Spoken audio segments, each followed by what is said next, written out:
theyeshiva.net. Okay, welcome everybody. Please turn to page 39, Daf Chaf. I'm not going to say that we finished the previous Maamer. I don't think it's so easy to finish that Maamer. At least I hope we didn't finish the Maamer. But at least we finished reading it. So today we'll begin a new Maamer in Torah, and it's actually on the Parshas Toldos. As you see, Reah Reyach Beni Reach Soda Asher Beirachoi Hashem. Daf Chaf Amud Beis, page 39. Daf Chaf, the second column. This is a Maamer of the Alter Rebbe, the Baal Tanya, of the year Tovkuf Samach Hey, which would be 1804. It begins with the pasuk of Parshas Toldos, where Yaakov Avinu dresses up like his brother Esav in order to retrieve and obtain the blessings that Yitzchak has designated for Esav. We know the story. Rivka dresses up Yaakov, sends him in with the food to obtain the blessings, the brachas. When Yaakov Avinu walks in, Yitzchak Avinu smells. It says, "Vayorach es Reyach B'gadov." He smells the aroma coming from his clothes, and he exclaims and he says, "Reah Reyach Beni." See that the odor, the aroma, the smell of my son is Kireach Soda Asher Beirachoi Hashem. It's like the Reach, the aroma of the field that God has blessed. And he extols him and he confers upon him the great blessings of Yitan Lecha, Ha'elikim et Shamayim, Yishmanei Aretz, V'roiv Dagim V'Sirish, etc., etc. This is the pasuk on which the Maamer begins. The Baal Tanya asks the following question, which anyone who reads Parshas Toldos, Vayetze, Vayishlach, the next three Parshas, every year you read it, you learn it. These are questions that any serious student obviously comes across to understand what happens here. Lahavin, the Yitzchak Havin Sho Esav. From Yitzchak's perspective, the man who walks into his room, the boy who walks into his room is Esav, not Yaakov. He asks him, "Who are you?" And he identifies himself as Esav. So he thought he's Esav, and yet he was how was he so prominent in his eyes to say the aroma coming from him was like the aroma of the field that God blessed? So you might say, well, everyone knows that Yitzchak had a very idealistic perspective on Esav. That's the whole story, right? That's why he wants to give him the bracha. Rivka doesn't want him to get the bracha. So he says, that itself, let's understand. You might answer, of course, he thought it was Esav, and he thought Esav was an angel. Esav was extraordinary. For him, the smell of Esav was a divine smell, the smell of the field that God blessed. He says, Gam be'emes einei muvan, eicha Esav b'nei Yitzchak. This itself, Taka, be'emes, needs to be understood. What exactly did Yitzchak think about Esav? What's the problem? You might say, every child growing up in Cheder says Esav was a gewaldike deceiver. He used to come home every day, and Tati said, "Was ist gelernt in yeshiva?" I don't know if it was Yiddish. It was Yiddish? It was Yiddish for sure, okay. Was ist gelernt in yeshiva? What did you learn in yeshiva? So Esav would say, Esav always had, before he left yeshiva, he made sure to memorize a few things, and it was great. That's how we learn, and he used to ask him all these ridiculous or brilliant or perceptive questions about Maaser, and Yitzchak was highly, highly impressed and completely infatuated with Esav. He says, one second, if you think about the story, there's something wrong here. Pam Amar Akasov, when the pasuk introduces Esav, it says, Kitzayid Befiv. Yitzchak loves Esav, Kitzayid Befiv. Literally it means there is game, trap. He was a hunter. Tzayid, the game as in the prey, the hunt, is in his mouth. So Chazal say, what does this mean? It means he pashat fed him. Esav went, hunted delicious, hunted animals, cooked up food, and gave it to Yitzchak, so he loved him. So Chazal say, Rashi brings it, Shoyemerameyu b'shailas. Tzayid b'fiv doesn't mean b'fiv of Yitzchak, it means b'fiv of Esav, right? Not Sayid Befiv, game in his mouth. He fed him, but Sayid, game in his mouth, that he would trap Yitzchak. He would deceive Yitzchak. He would hunt Yitzchak, so to speak, with his questions. For example, Eich Masrunas Hateva. Rashi brings from the Medrash Rabbi, he used to ask, how do you tithe? How do you give meiser from straw? And how do you give meiser from salt? What's so brilliant about these questions? The classical interpretation of the Mefarshim, which needs hasbara, it's not for now. We did a shir last year on it, I think a Sunday, and that is that Tevin is potter from Truma and Meiser. You don't have to give straw, you don't have to tithe, separate from straw 10% or 2% to give to the Kohen, the Levi. Why? Because it's not Meichel Adam, right? It's Meichel Behem, or even less. It's used for fuel. The same is true with Melach. So therefore, Esav is such a Maamer. Yitzchak was impressed. Azam Maamer, such a medaktik in mitzvahs, that he wants to know even this. That's the classic interpretation that they teach in the Chadarim. Ketzad Ma'asrin Samalodem. So he used to trap Yitzchak. According to this interpretation, Yitzchak lived in a world in which Esav seemed like this extraordinary, assiduous, wonderful Ben Torah and Yeshiva Bacher who's steiging away, Sayin Torah and Sayin Hidur Mitzvah. That's the impression you get. And Rivka was the realistic mother who knew the reality. But he says, 1 second, if this is the case, they have a contradiction. Because what happens when Yaakov comes in, and Yitzchak says, how did you do it so fast? So Yaakov says, Ki hikra Hashem, because Hashem helped me. So Yitzchak says, HaKol Kol Yaakov Ayadayim Midei Esav. So Chazal say, the voice is the voice of Yaakov. Why? So he says, Pam Maamer Akosov HaKol Kol Yaakov. Later it says, the Pasuk says that Yitzchak identifies the voice as the voice of Yaakov. Now it doesn't mean literal voice. Because if it would mean the literal voice, he would know it's not Esav. So already the Mefarshim say, the Ramban, that Yaakov and Esav were twins and they sounded similar. So therefore, he couldn't know that it's Yaakov versus Esav. HaKol here means the words, the way he speaks, the voice. I hear your voice doesn't mean your voice, your physical voice. It means the flavor, the content. Rashi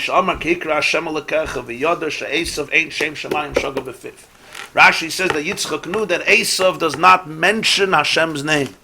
The name of heaven is not sugar, it's not common in his mouth. So when he hears Esav suddenly referring to the Rebbeinu Shalom, he gets suspicious. This is not how my son speaks. 1 second.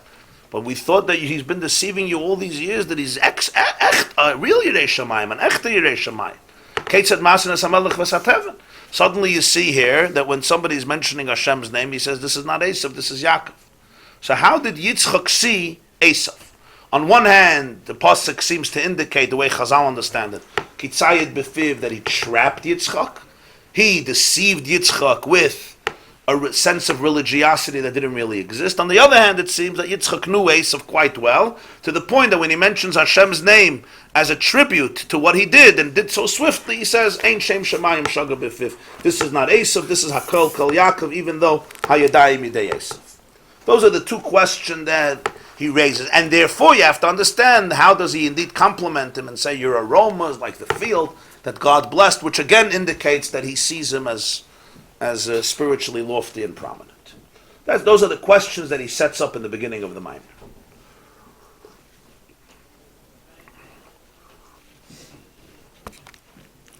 Now the truth is that when you think about these questions and you see his presentation, his answer, it really gives a perspective on something much larger, a much larger drama that unfolds.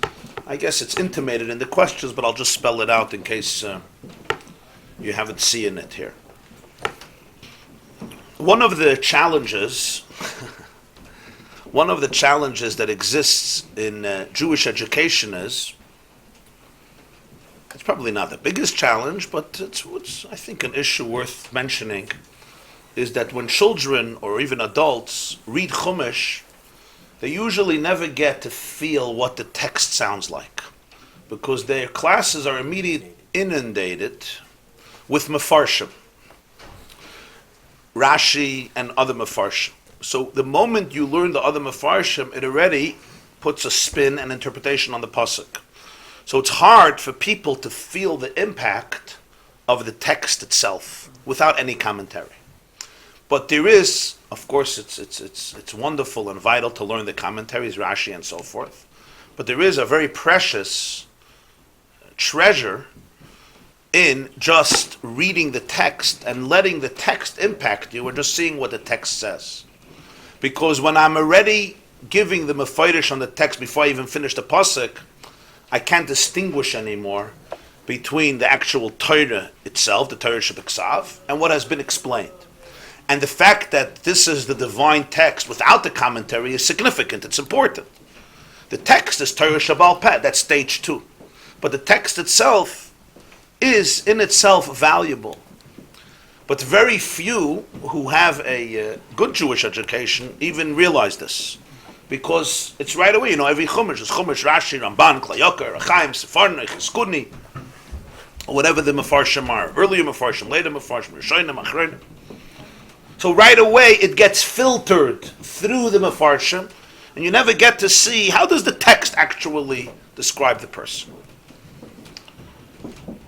Most glaring example for this is Parshas Toldos. Read the text of Parshas Toldos without any commentary. The whole Toldos from beginning to end. And read it and allow yourself to actually absorb the material. And then ask yourself at the end, who do you empathize with more? Do you empathize with Yaakov? Or do you empathize more with Esav? The text is so careful, if you wouldn't read a Mefarish, you would know almost nothing negative about Esav. We grow up right away. He was a murderer, an adulterer, a rapist. He was an abuser. He was a shayfech damim. He was the worst of the worst. Esav Harasha. And it's right away, goes right into the text. And people don't know, it doesn't say that anywhere in the Chumash. To the contrary. To the contrary. He's born first. Okay, he's a hairy kid. We know. We know he doesn't do well in school. Okay. So he's ADD, ADHD, whatever it is. He's a good hunter. He's a man of the field. He loves his father and his father loves him. And his father's a good guy. Right? Clearly. And then what happens? Think about it. I'm now doing text. Yaakov comes home hungry. Okay. And exhausted. Huh? I'm sorry, Esav comes home hungry, if he's exhausted. So we right away say exhausted from murder. Rashi says, but it's not what the text says. It says he was exhausted. People come home exhausted. There's some of you come home exhausted. All you want is a meal. There's a lentil soup. I have a lentil soup. Can I have a little of the lentil soup? You say, sure. You have a house. It's worth $1.8 million. Write off your house to me, and I'll give you lentil soup. Who exactly is the criminal here? I just want to know. And your car, and also your summer home, and the house in Yerushalayim, and the house in Switzerland. Just write off, here's the deed, sign, and I'll give you the lentil soup. That's what happens, yeah? I asked you for soup. I asked you for a piece of sushi, for heaven's sake. No, sell me the birthright. Bissel Modna. Story number 1. Yeah. What's the next story? Already before that, in the womb, he's already holding on to his heel. He doesn't want him to go out first. So who's guilty in that? Who didn't fagin Esav? Then you buy his birthright. Then the old father finally is going to have an intimate moment with his son. Go bring me food. His son is a simple fellow. He's not, doesn't have a PhD in philosophy and theology. He likes hunting. He's a sportsman. He's a primal kid. He's primal. He's not sophisticated. We understand that. But he loves his father, and his father says, go bring me food. You'll bring it. I'm going to bless you before I die. And his son runs, and he brings the food. And we're expecting a very intimate moment between father and son. And the mother, of course, overhears it and calls in Yaakov and says, right? She makes with her hand, and she says, I'll prepare the food. You go in and take the brachas. And that's what happens. Now, it's interesting. I want to point an interesting thing out to you, and that is, Jews don't learn Chumash, I know that, but it's good to know. Torah Shebeksav has a shitta. It does not depict emotions. What did Adam feel like after he ate from the tree and God said, why did you eat from the tree? I don't know. What did Noach feel like after he came out of the ark and there was nobody around? I don't know. I know that he drank. That we know. Yeah. What did Sarah feel like being abducted? I don't know. We don't know. We don't know emotions. We have to speculate all emotions. Most emotions in Chumash are not depicted. It sometimes says a person cries, so you can understand as an emotion. But generally, yeah, Yosef is thrown into the pit. What did he feel like? I don't know. Figure it out. Figure it out. We don't know what he felt like. Yeah. There are a few places where you have emotions. Mamish, you can count them on your finger. One of the most explosive emotional moments in the entire Tanakh is when Esav discovers that Yaakov stole the blessings. It's obvious for people who read the text without bias that the Torah goes out of its way to have you empathize with Esav. In fact, there's not a week that I don't read this, there's not a year, I should say, that I don't learn this pasuk, and my heart does not melt when Esav is coming back with the food, expecting this great moment of intimacy, and he discovers that he has been deceived. The way the Torah puts it is so dramatic, because Yaakov gets the blessings, Yitzchak finishes, Yaakov leaves, Esav comes, he walks in, he says, let my father rise up, eat from the game, from the food of his son, so that your soul blesses me. His father says, who are you? He says, I'm your oldest son, Esav. Yitzchak begins trembling and says, who is the man who brought the food, and I ate everything, and I blessed, let him be blessed.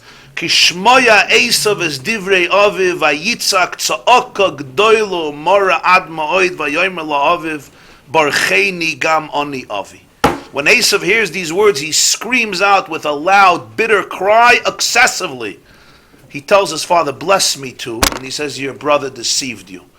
And he took your blessing. And he says, this is what his name is. It's been the story of my life. He has never stopped. He stole my birthright, and now he stole my blessing. And he says, but you said you have a blessing for me. And he says, I can't. I gave him all the blessings. And Esav says, Father, do you have only one bracha? Bless me too. Vayisa Esav koiloi vayevk. And Esav lifts up his voice and he weeps. And a sensitive person also weeps together with Esav. And then the Torah says Esav hates Yaakov and he wants to kill him. Okay. Who doesn't want to kill their brother? You know any Jew who doesn't want to kill their brother? It never says that he kills him. It says he wants to kill him. Shine. There's no people you want to kill. I hear every day from people, I wish I could kill him. Shine. That turns you into the most wicked person in the world. Everybody has a brother or this that they want to kill. He never killed him. He wants to kill him. Shine. And that's the end of the parsha. Text. We're learning text. You don't even know that the text doesn't say that Esav was a murderer. It doesn't say it once. Not a murderer, not bad, not vicious, not a rapist, not a violent. I know Rashi. I know all the Maamer Chazal. That's not my point. I know it. I know the Medrash. I know the Gemara. I know Rashi. I know how we learn. I want to point out, does anybody realize that the text goes out of its way to make you sympathize with Esav much more than Yaakov? At the end of this parsha, if you knew nothing, your heart is with Esav, not with Yaakov. On the contrary. Yaakov is very sophisticated. Esav is simple. Yaakov outsmarts him. Esav is hungry. He hunts and he loves his father. All we know about Esav is that he denigrated the birthright and that he wanted to kill his brother. Okay. It's the end of the world. Come Chazal and they tell you a different Esav. It's almost a tale of two Esavs. The kid was a murderer. He trapped women. What's going on here? I'm not doubting that the Chazal had a tradition what Esav did. That's not my question. My question is, why does the text completely ignore that Esav? Maratz Chiyus says it was for educational purposes. Meaning, the Chazal felt that you could have to educate children with clear boundaries. and if they would extol Esav, the boundaries between Yaakov and Esav would become very blurry, and it wouldn't be black and white. So they painted Esav in black and Yaakov in white. The Baal HaTanya doesn't have that shitta. Yibichlal doesn't have that shitta. It's a very different shitta.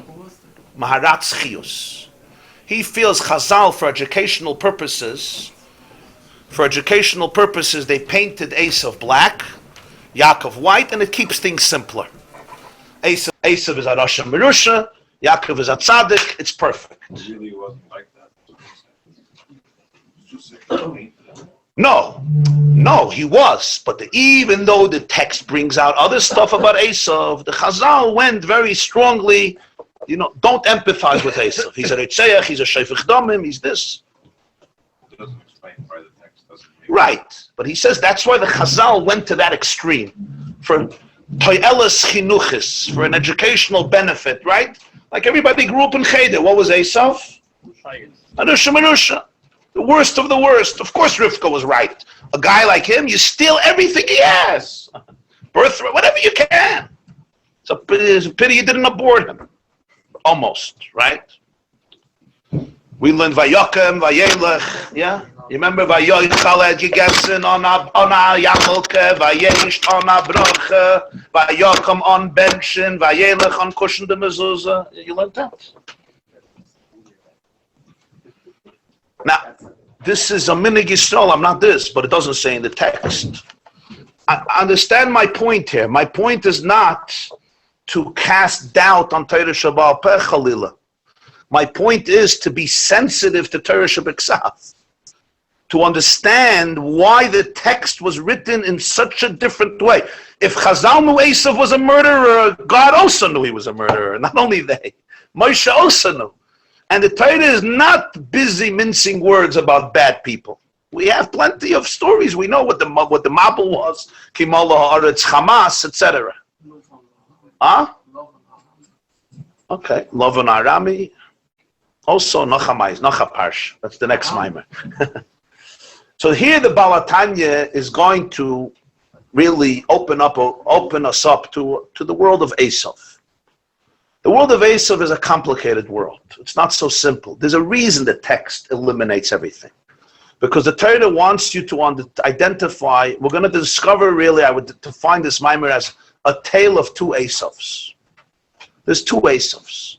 Of course, it's one Esav. But like every person, there's no one person. There's more than one person. How many people hang out in your brain? Depends on the minute, right? Or on the hour, yeah. They say the definition of chutzpah is somebody who goes to a psychiatrist because he has a split personality and then he wants a group discount. There's a tale of two Esavs. The Torah specifically doesn't say all these stories because it wants you to understand there's Esav and there's Esav. To put it in different words, the way we're trained, and this is where you'll see that without this, really, it reaches levels that are not so simple in terms of emunah even. We call Yitzchak a Tzadik, Tzadik, Tzadik, Tzadik, Tzadik, Tzadik. How in the world do you fool a Tzadik so badly? And this is where it comes to another situation, and that is, could you be stupid and still be a Tzadik? It seems like many people believe that, right?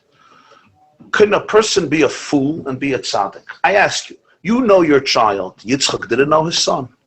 Rivka knew and Yitzchak didn't. On one hand, we call him one of the others. Tzaddik mamish. We put him on a pedestal.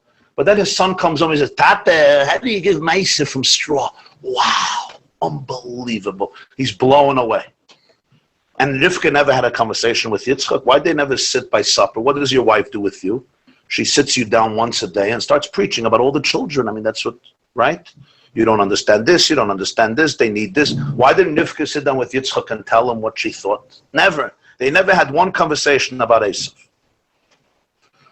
Do you really think that if Yitzchak was one of the others, his son can just deceive him and trap him because of asking him some questions? Even people sitting in this room, questions of your child would probably not deceive you.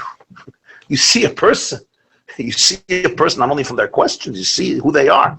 Yitzchak was completely in La La Land, and yet we respect him as one of the others. So that's a real question. If somebody is completely in La La Land and his gaboyim deceive him, is he such a tzaddik? I'm just wondering, how does that work? I would think that the first prerequisite for a tzaddik is somebody who's in touch with God's reality. And if everything is manipulation, there's something very off about that. You can't trust such people. If Yitzchak has such wrong judgment with his son, how do you trust him about anything? He can't figure out what's happening in his own house. He's supposed to know what's happening on the other side of the world. But we don't ask these questions. We say Yitzchak was fooled, but he's still completely holy. How could you be completely holy and be so deceived? Because holiness for us is detached from reality, so it works, actually. The holier you are, the more deceived you are, and it works. Because holiness for us is somebody who's, half blind, half deaf, half dumb, half in heaven, half crippled, half crushed, half depressed. And that's what makes you holy. But that's because holiness is not connected to reality, so that's a tragedy. So that's another very important thing. These questions are not simple questions, and he really wants to know, Yitzchak is fooled or not fooled? Is he a naive person or is he not a naive person? Is he just a guy and his son? Yitzchak sits like this a whole day like this, right? Can't see anything. He sits with the Maram Shif a whole day with small letters, and Esav used to come in, yeah, and say, Tata, how do you give Maisa for Melech, yeah? And Esav would look up and say, psst, mwah. And then he said, here's dinner, and he would give him delicious dinner, and Yitzchak was in the seventh heaven. I don't know, would you respect that so much? Is that like the image of the others? I don't know, I think there's something off about it.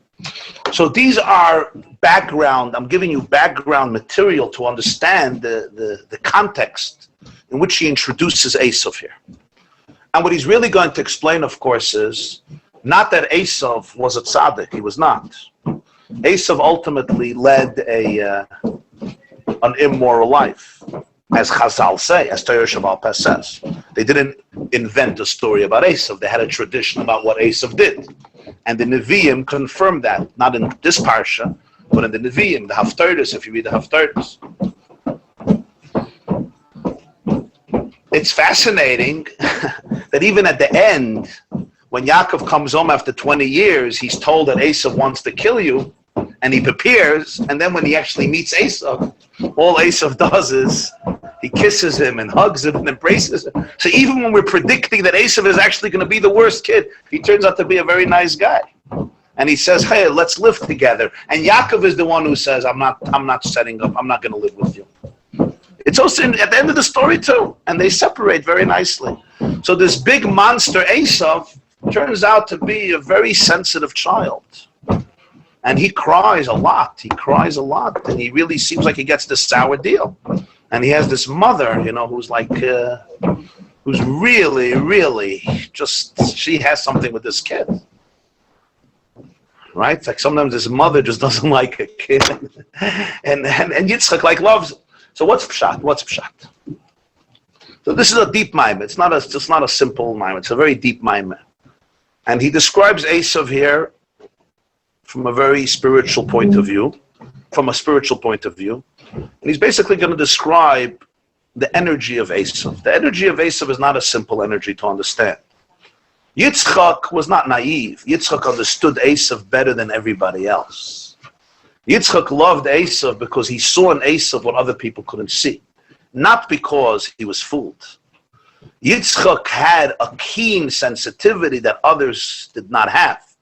And while they wrote off Esav, because it was easy to write him off, Yitzchak would not write him off. That's the story here. And because of that, Yitzchak loved Esav. And that's how he's going to reconcile his contradictions. He knew that Esav doesn't mention God's name. He wasn't fooled. Which is, of course, why even the pshat of the pasuk leads to this Maamer. Because Rashi himself has a contradiction. Like he says, first Rashi says he fooled him, then he says he didn't fool him. He knew everything about Esav. He knew exactly Yaakov is the one who's busy with God, and Esav doesn't mention God's name. Boom, he mentions God once, it's strange. This big frum Esav doesn't mention Hashem. So how frum is he? The word Baruch Hashem he won't say. Mitzvah Hashem he won't say. Hikra Hashem Elokai Lekecha Lefana he won't say. So even the pshat already points to that. That's why he opens up with questions al pi pshat, to show that there's a paradox here in the text and in Chazal that one has to explore, one has to understand. So let's begin the answer. It's not going to be the whole elaborate answer, but we'll begin the first few lines. The Inyan is, he's going to say some funny words here that have to be explained. Esav is susvisa de dava. This is a term from Zohar.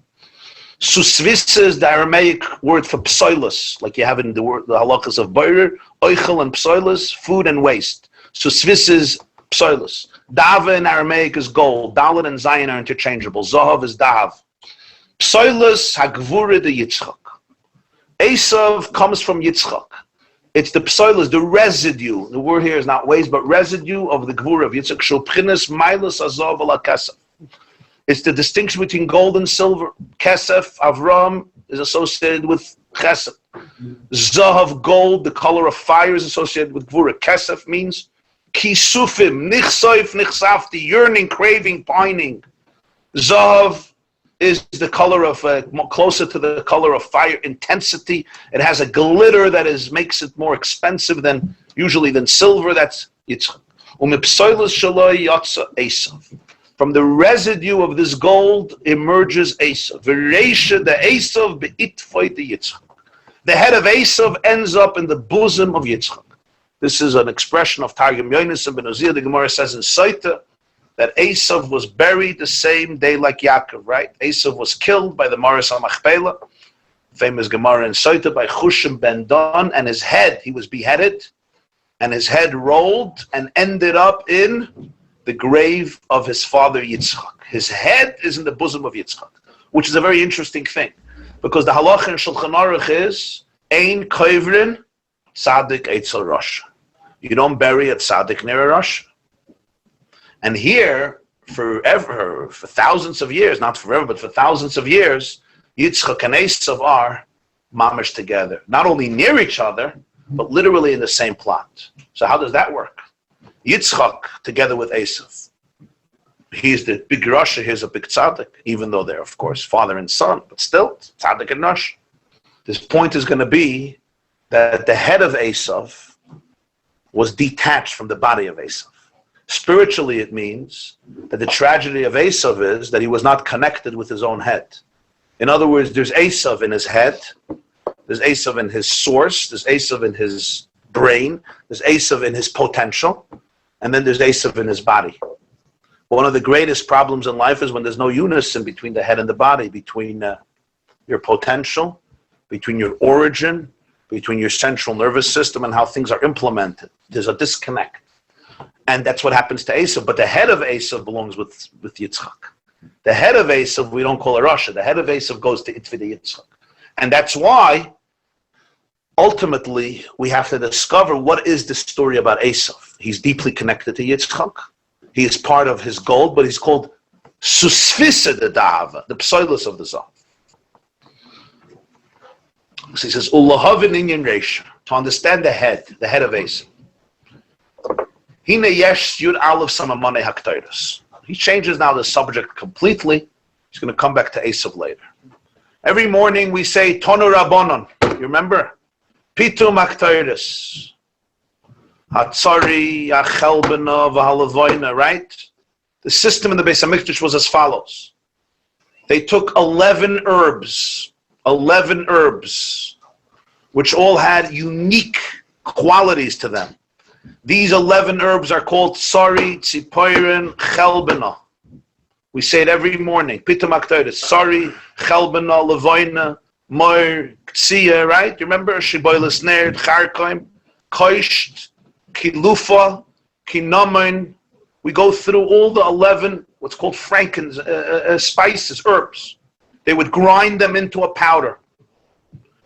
And and they had a lot of it in the Beis HaMikdash. And every single morning and an afternoon in the dusk, they would place these herbs, this powder, on the glowing, burning coals on the Mizbeach, the inner, the golden altar, the golden altar, not the copper one, in the Beis HaMikdash. And the combination between the herbs and the flame and the coals would create and generate a tremendous aroma that would fill up the whole Beis Hamikdash and travel far and beyond. The aroma, the smell was extraordinary. Every single day in the Beis Hamikdash, this was the Avodas HaKtoros, burning the incense. Yom Kippur, it was done in the Holy of Holies. Every day it was done right outside in the Heichel, by the Mizbeach. 11 herbs, not 10, not 12, 11 herbs. And you had to know exactly which herb. It was a whole Avodas HaKtoros. And we say it every day in the Karbonas before davening. And according to many Nuschayas, not Ashkenaz, you say it after davening as well, right before Leino. You say it twice. Ashkenazim don't, because it's a serious issue, because in Chiser Echen Mekol Samamana Chayev Misa, and therefore they're very makbid to be makbid. You have to say each one and be attentive to it, not to miss any, and that's why they don't want to do it again, because it's enough one time to be careful, and twice is a little harder. That's the reason they deleted it from the end of davening. But in many nuschayos, it's said also at the end of davening. What's interesting here is the number 11. Usually in Kedushin, Yiddishkeit, 10 seems like the wholesome number. Right? 10 is the minyan. There's the 10 spheres that we speak about, the 10 koiches of the soul, Chachma, Bina, Das, Chesed, Word, Tiferes, etc. Here, it's dafka the number 11, not 10. And this has to do with the unique contribution of Ktoros, which has to do with the unique element of smell, which is why when Esav comes into Yitzchak's chamber, Yitzchak says, the smell of my son is like the smell of the field that God blessed. In other words, it's associated with the Reach of the Ktoros, which is number 11 and not number 10. And it's the number 11 of the Ktoros that is the introduction to understand the story of Esav, the unique Reach of Esav that Yitzchak understood and appreciated in him, which allows us then to understand the paradox in the world of Esav between the text and the Chazal, between Torah Sheb'Ksav and Torah Sheb'al Peh, and even Yitzchak himself, where on one hand you say he loves Esav, and he sees Esav as an extraordinary person, and yet he knows very well that he's not like Yaakov. So we'll continue inside. The line starts Esav, page 39. 1, 2, 3, 4, 5, 6, 7, 8, 9. 9 lines from the beginning of the Maamer Re'eh. Esav Reisha, the Esav Beit for the Yitzchak. Lahavan Inyan Reisha. We learned the head of Esav was buried in the bosom of his father Yitzchak. And that remains that way. Ad hayoim hazeh, Maras HaMachpelah, Esav is buried with Yitzchak, his head, not his body. Lahavin Inyan Reisha, to understand what this head is. Hine Yeshir Aleph Sanamane Haktoides Hatzari Vatzipair and Chuli.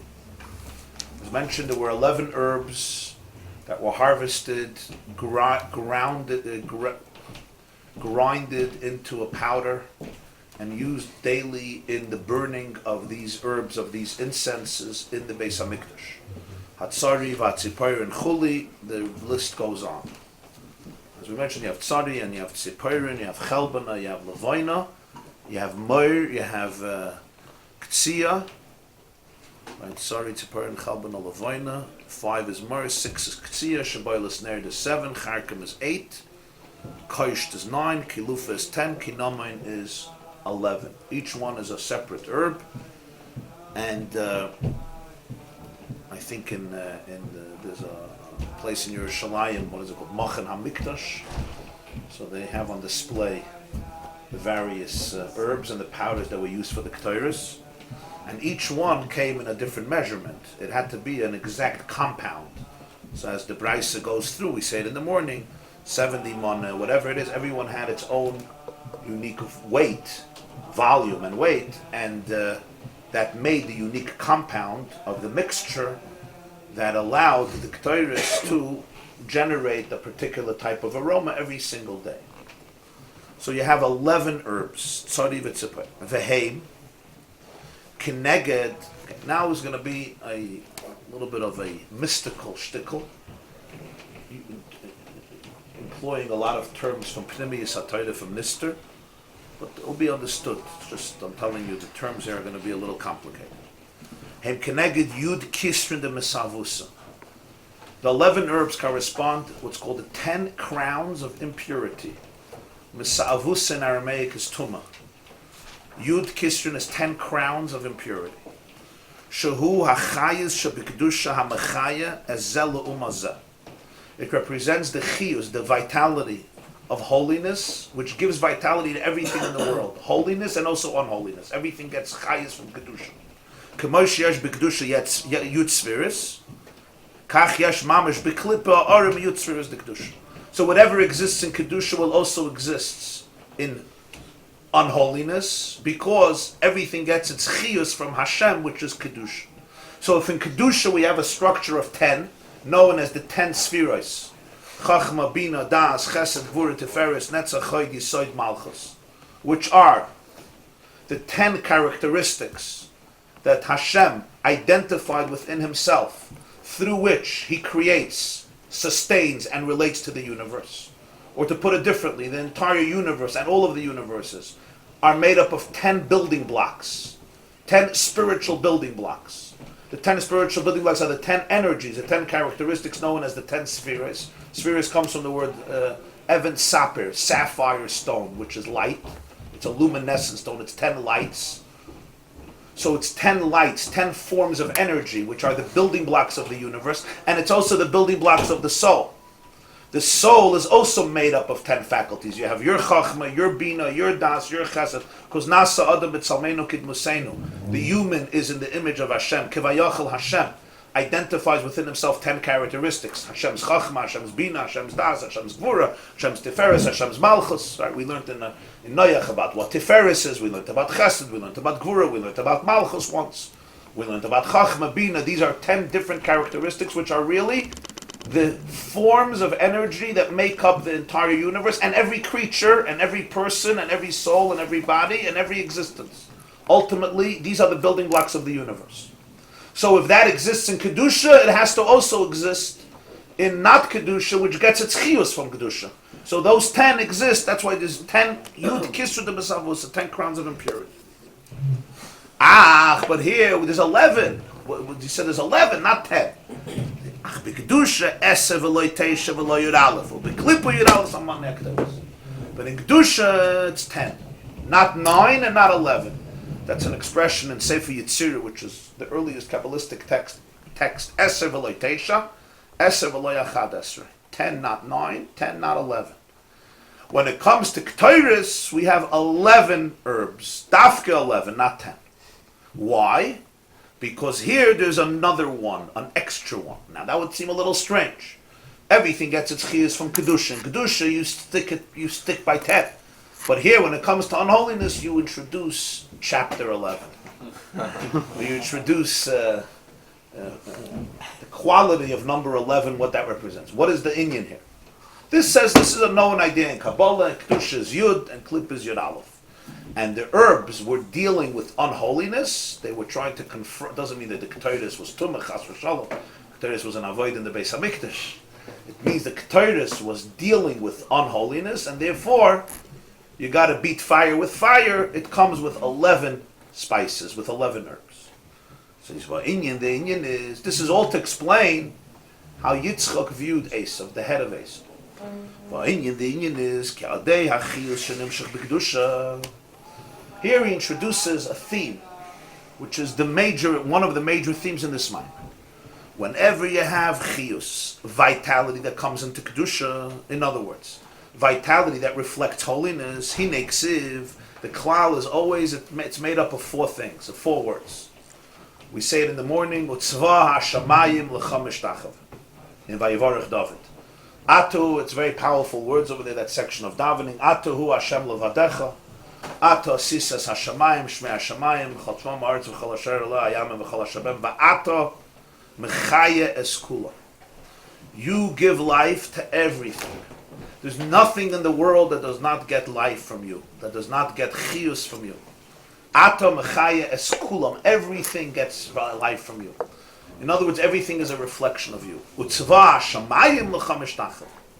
Everyone gets life from you.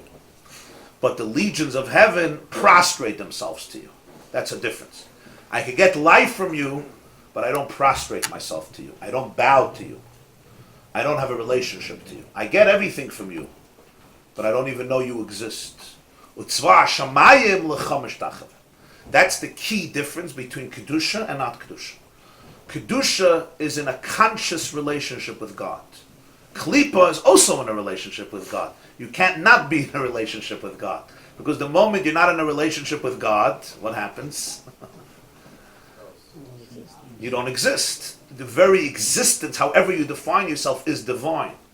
A relationship with God is not a conscious experience. It's reality. Reality is a relationship with Hashem. That's what makes it real. That's what makes it existence. It's divine energy. The difference then is consciousness. There's no such a thing a person is not in a relationship with Hashem. You're always in a relationship. In fact, even if your thoughts are filled with hate to God, that is also a relationship with God. Because the only ability to be able to have these thoughts are from Hashem. It's the divine energy that's allowing you to deny God.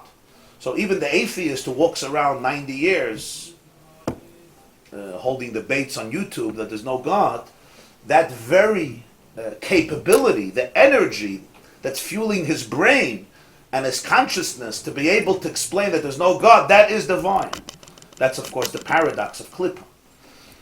That's the paradox of Klippa. It's the mystique of Klippa. It's the tragedy of Klippa. The word Klippa means a shell. What's the concept of a shell? You have a banana shell, or you have the shell of an egois of, let's say, a walnut, right, or hazelnut.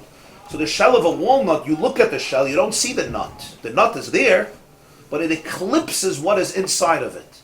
The definition, this is important to understand, you've heard many times, some of you grew up with the term, some not, Klippa, Klippa, Klippa, Klippa, Klippa. This is Klippa, Klippa, Klippa. What's Klippa? Klippa is a very sophisticated idea. Klippa means a shell. It's a very elegant way of describing something that, for it to exist, there has to be a cover-up. For it to exist, there has to be a cover-up. If there's no cover-up, it loses its identity. If there is no cover-up, it ceases to be. I thrive only because there's a cover-up. The moment everything is exposed, you're not around. So now you have to ask yourself a question. How much of your life, okay, think about this, thrives because there's a cover-up? And if there's no cover-up and everything is exposed, it ceases to exist. How much of a person's life exists because it exists? And even if there was no cover-up at all, it would still exist, and maybe even more. And how much of a person's life only exists because there's shells? And the moment you remove cover-ups, it loses its identity. Example, people say, I heard the word a lot. I have no idea what the vernacular is. An example for what? People use it all the time. I don't actually. Where do you hear people using it all the time? I hear it. Here. Clippus? Yeah. And they're not referring to banana peels. I never heard that word growing up, but I hear it a lot. No, I know you didn't hear the word growing up. It's. Anybody here who heard the word growing up? Sure. You guys heard the word growing up a lot, yeah? A lot? And what? Too much. Too much. And what was it associated with usually? Huh? Everything that's not good. It's illusory. Illusory is a good word. Illusory is a very good word. What is it? A loser. It's not really Illusory real. means It's you not really create a reality based on something that's not real, like an illusion. A cholam shecholmu achelem al achelem. Imagine. Illusory is better than imagine, because imagine is a nice thing to imagine. Imagine it. Illusory means you create a reality from something that's not really substantial. Now, when we say not really substantial, it doesn't mean it doesn't have power. It can have a lot of power, but it's not really powerful. It doesn't have true, enduring power. For example, Bernie Madoff, right? His business was a big klipa. What do I mean? There was nothing under it. That's what a Ponzi scheme is. Yeah, you have a maisa of you're dealing with billions and billions and billions of dollars in concept. People are giving you money, and every year they're making millions and millions and millions and millions of dollars, and they're very happy.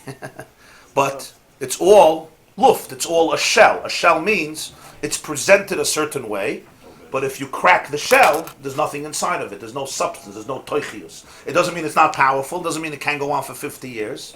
And maybe it can go on for 500 years. And it can go on, and it could affect, and it can have power too. But its power is coming from something that's really powerless.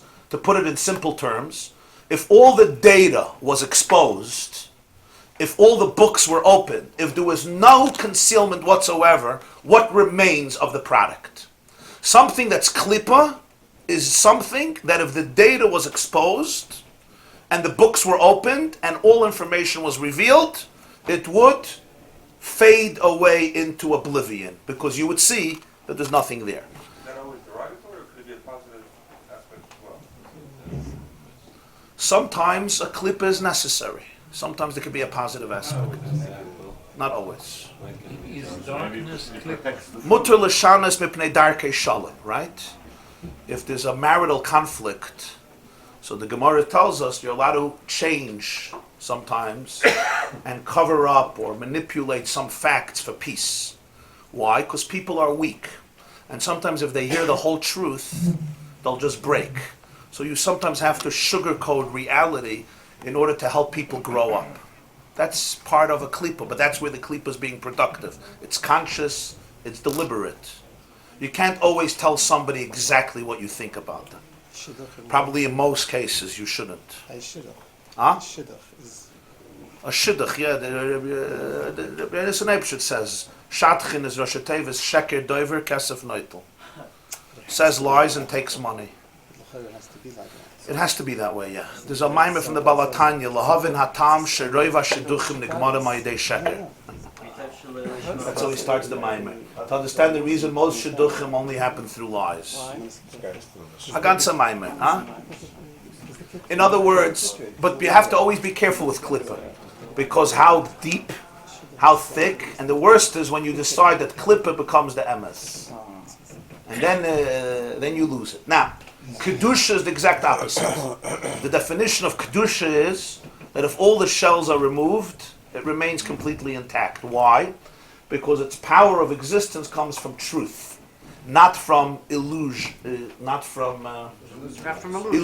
illusory truth, which is what a shell means. Now, when you have, why did Hashem make that so many fruits and vegetables and grain grow with shells? The shells protect it, because during the winter, the rain and the storms and the winds, or during the summer, the scorching heat would destroy the actual core fruit or vegetable or kernel. It's the chaff, it's the stalks, it's the crowns, it's the husks that eclipse it and protect it and cover it. That's the real role of klippa. All these have inside something more. Yes, of course. That's the idea. The challenge is, right, when there's nothing but the klippa. There's a notion of klippa koydem lepriya. Klippa koydem lepriya. That's Asa. Is darkness clipper? In our context, yeah. The dark side. Yeah. Now, It takes nothing to take it away. Little light. Now, klippas themselves have a lot of different categories, meaning there are translucent shells and there are eclipsing shells. I should say there are transparent shells, there are translucent shells, and there are eclipsing shells. Meaning, there are hot. You look at a grape, it also has a little shell, but you could see the grape. You look at a walnut, you can't see the nut at all. So klippa itself, it could be transparent. You could see the pneumias through it. Sometimes you can't. Sometimes it's very thick, and sometimes it's very hard to crack.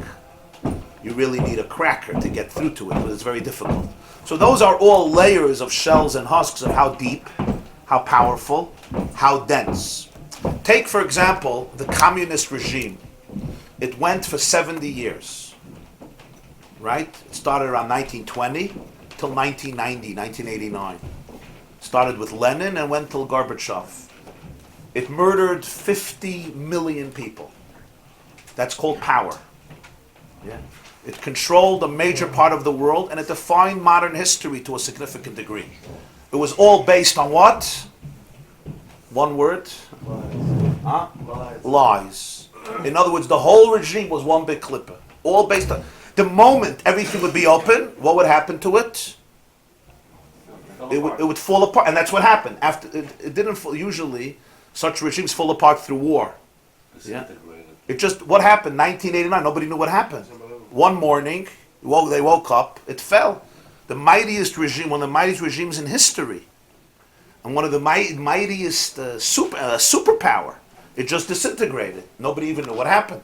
70 years of lies corroded it from within. He didn't need, no, there was not a, I remember the Lubavitcher Rebbe spoke then at a Fabrengen, it was Shabbos Toldos, 1989, and he said that throughout history, there was not one revolution of such magnitude that happened without a single bullet shot. Never. The French Revolution, how many people murdered in the guillotine? Any revolution. Such a revolution, communism, should fall without a bullet, without one victim. He said it was an incredible historical phenomenon. What happened? The corrosion from within, you rot and rot and rot and rot and rot, the worms fill up more and more, and then, boom, the klippa platzes. The klippa just platzes, it's too much, too many lies. It happens to people, it happens to addicts. Cancer. Addiction, people could be addicts for years. You could live on credit cards for 3 years, right? 3 years, only, you don't have a penny but credit cards. But you're living on somebody else's credit. That's a form of klippa. You're living on somebody else's. It's not real. It's not substance. It's what happened to the mortgage industry. What happened by the crash here of the economy. Instead, when people create lives that don't exist, people create facades. It exists on every level: psychological, emotional, social, spiritual. What's it called with the Jones? Keeping up with the Jones is another example. Addiction. You can't be an addict without lying. It's just impossible. If you were ever an addict, you know it's all lies. It's just endless lies. You lie to everybody. First person you lie is to your family. The first person you lie is to yourself. The next people you lie is to your family, of course, to your life, to your kids. And then you lie to the world. It's just impossible. You can't maintain. Why do you miss the birthday party? Oh, I was in a car accident. Why do you miss your mother's funeral? Oh, I almost died. Why do you miss the chasana of your brother, right? I'm not going to say I was drugged up somewhere in Las Vegas. I'm going to say Netanyahu called me, there was an emergency, I had to go serve in Sahel, in Gaza, whatever. It just doesn't end up. It just doesn't stop. Everything. Huh? What? Mossad? I'm in the Mossad, yeah. Whatever it is. And then at some point, hopefully, you plot. What do you plots from? Sometimes you put in jail, sometimes you hit rock bottom, sometimes you lose your whole family. And it's too much. It rotted for so many years, there's nothing left. Sometimes not. Sometimes not, yes. Sometimes you die. Sometimes your brain gets so fried that you don't even know it's fried. Yeah, we know this. Yeah, it's tragic, yeah? It's not so extreme. It's popular culture. It's the very nature of our existence. Very good. It's all flip-flop. It's wonderful. It's not so extreme, it's popular culture, yes. Yes, granted. We'd rather not get personal. We want to keep it someone else's problem. Now, people who live without klippas, we have a name for them. They're called meshuggah. We can't deal with it. Imagine somebody would get up and speak the whole truth. In any situation, you know what it would look like? People would not like it. People would not like it. Because we call it etiquette.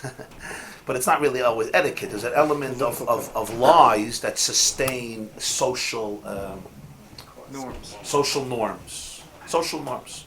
There's people who consider themselves antisocial. I don't know if anybody in this room. I know some, but people, and sometimes they blame themselves for being antisocial. But the truth is that it's not that way.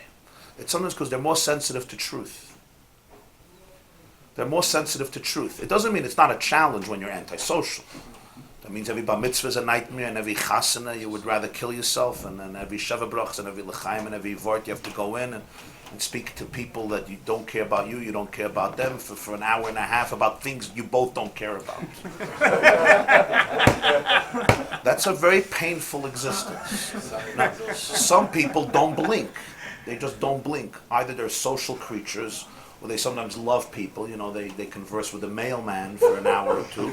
They become best friends with the guy in the gas station, which is beautiful. They have sometimes it's a very deep line. Some people are not like that. And you have to work out your life. You have to work out your life, especially if you have a big mishpach and you're always going to simchas. You got to figure out a way to do it. Society is, I'm not going to say society is lies, but a lot of conversations are superficial. What does superficial mean? Superficial means you want to make it look good, and the substance matters less than what is projected. Saying Yiddish had something about such a thing as society? Besides the Luchra. What do you mean? French society. Called society does so. And cannot base of something that the Rabbi Tzibur is not able to mimic. Well, there's something called Kavod HaTzibur, there's something called Avos Abriyas, there's something called Atifrish Minutes. It's ignoring the bad or finding the good is the difference between the end What?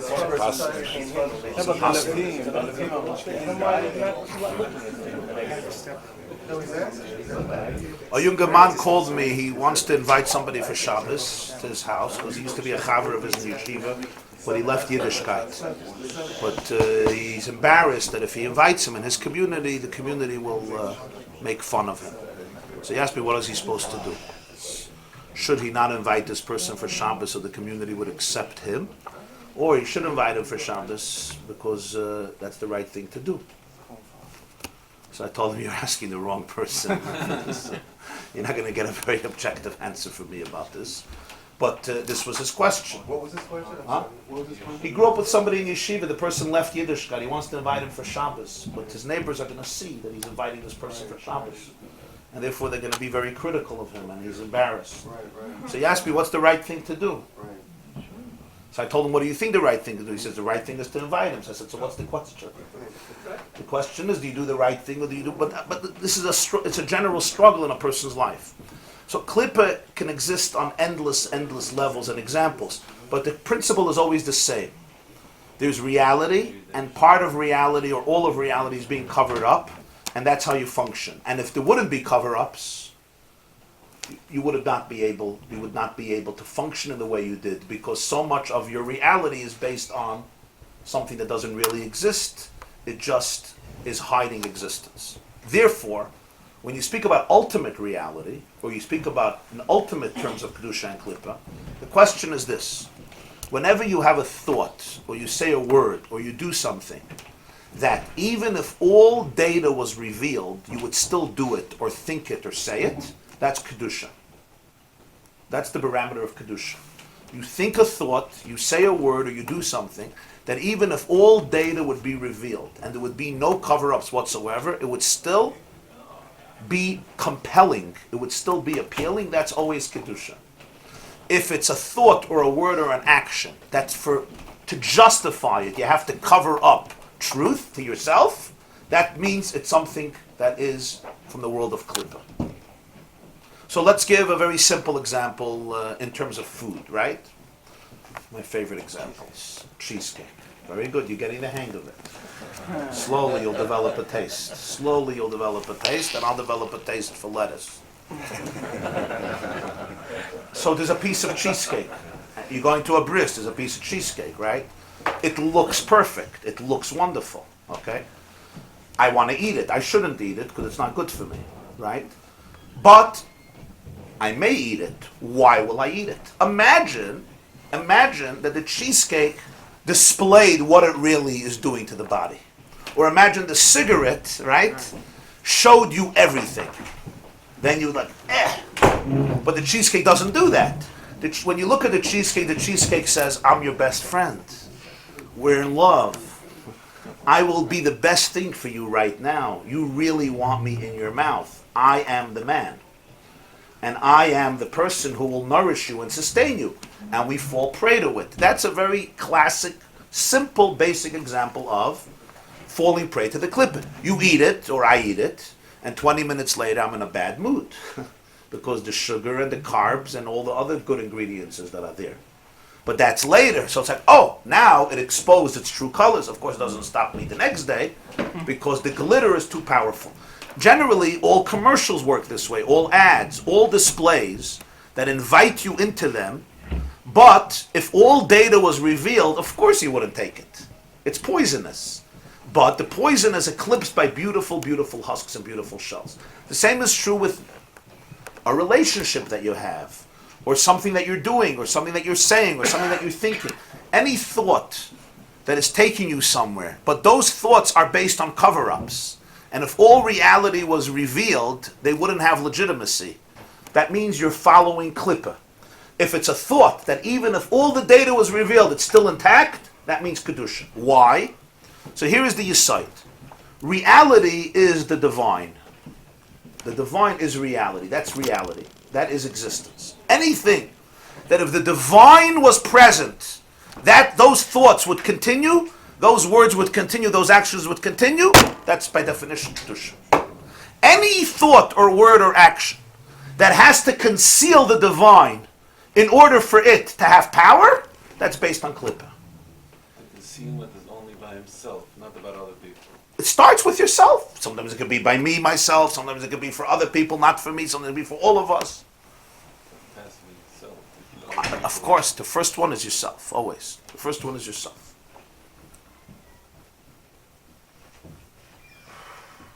So that's why, Va'ata mechayes kulam, but tzva hashamayim l'chamish tachavim.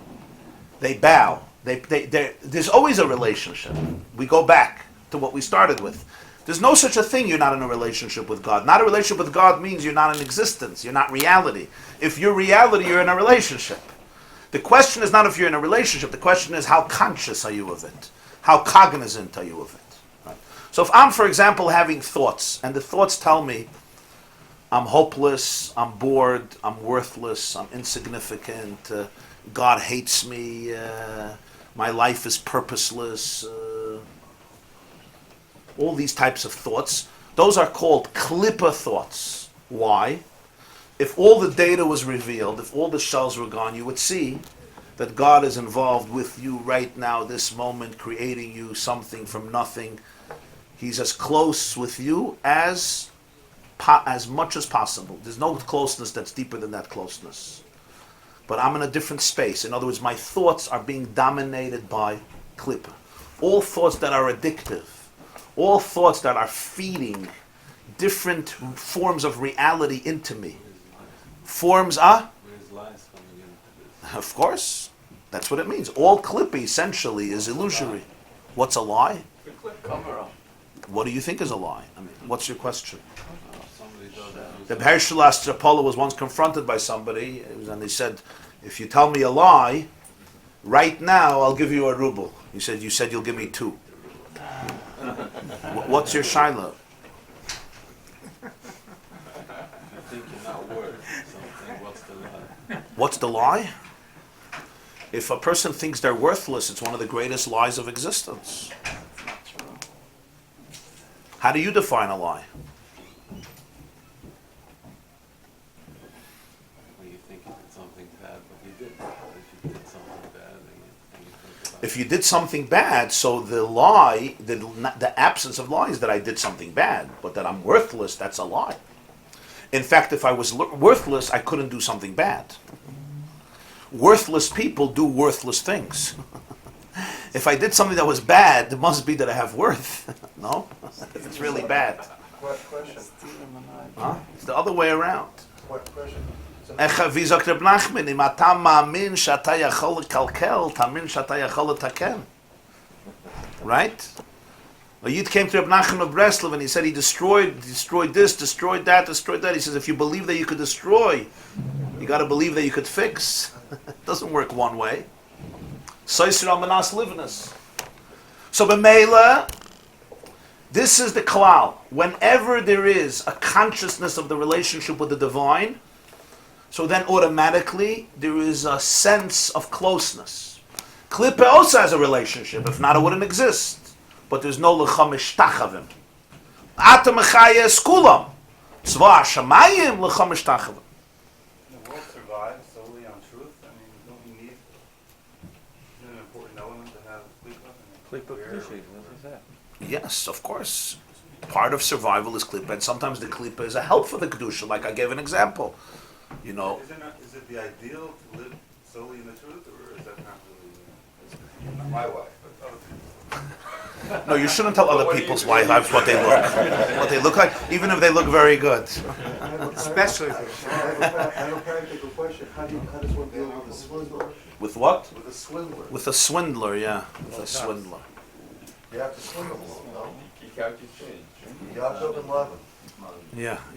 Yaakov and Lavan. After Amos Anibo. And Yaakov did it with Esav also.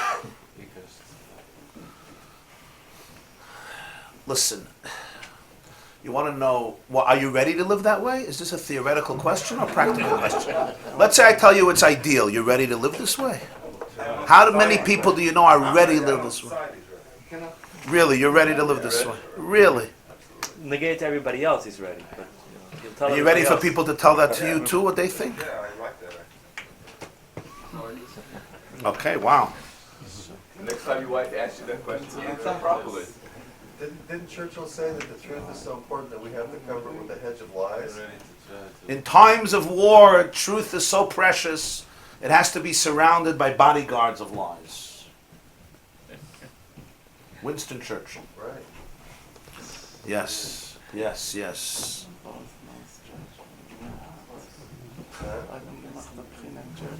do you mean?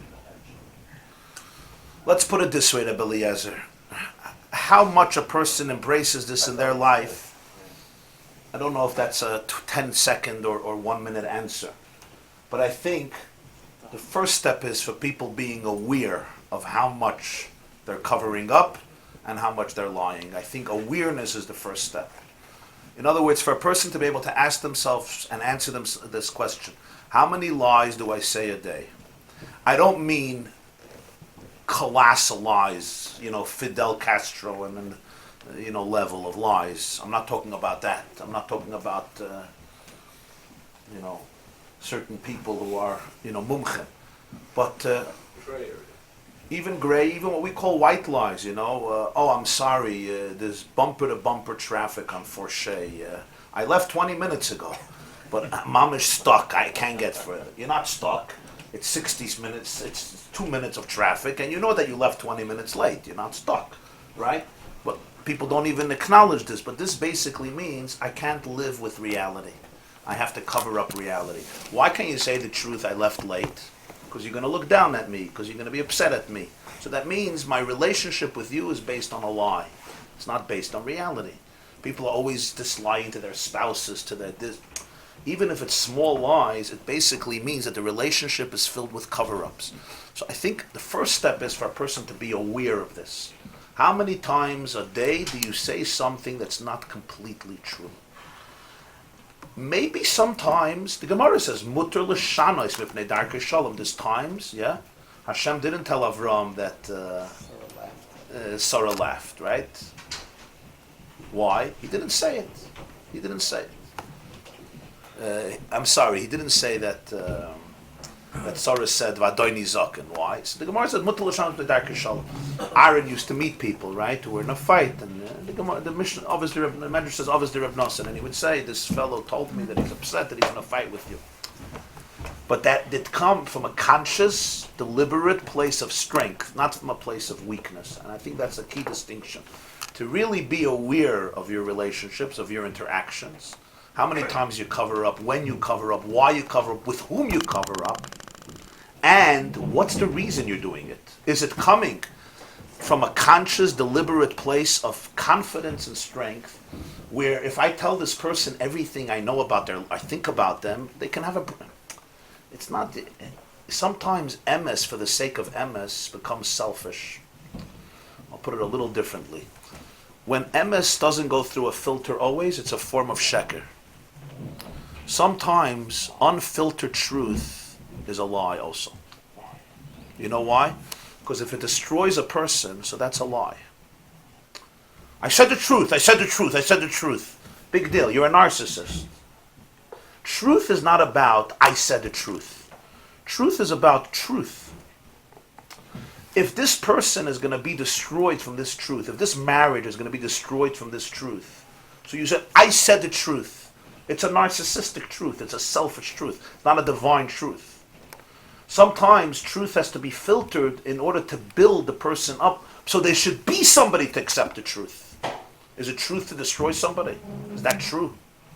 So b'meila, That's not a lie, that's my point. This is not coming from weakness, and it's not coming from shame, and it's not coming because I'm not ready for a real relationship. On the contrary, it's coming from a deliberate, conscious sensitivity and action where a person understands how to present something. Even in a shir, do you want the teacher who may be a genius to teach the 10-year-old boys everything he knows about the Mishnah or the Gemara? What's going to happen to the shir? He gives only 1% of what he knows. Yeah, very superficial. But that's exactly what he's supposed to do, because he wants them to retain it. He doesn't want to overwhelm them. This is also true in every area of life. But this is very different than covering up truth because I'm afraid of what you're going to think of me, and then you can't enter into a relationship with anybody because you're not exposed, because you're completely living in cover-ups. That's a whole different reality than a person, on the contrary, who's being sensitive to what's being communicated. So this is a very, I think, important idea a person understand. I think it's always the first step is awareness of what is going on. There's no question that if I'm saying 90 lies a day, it's not coming from consideration and sensitivity.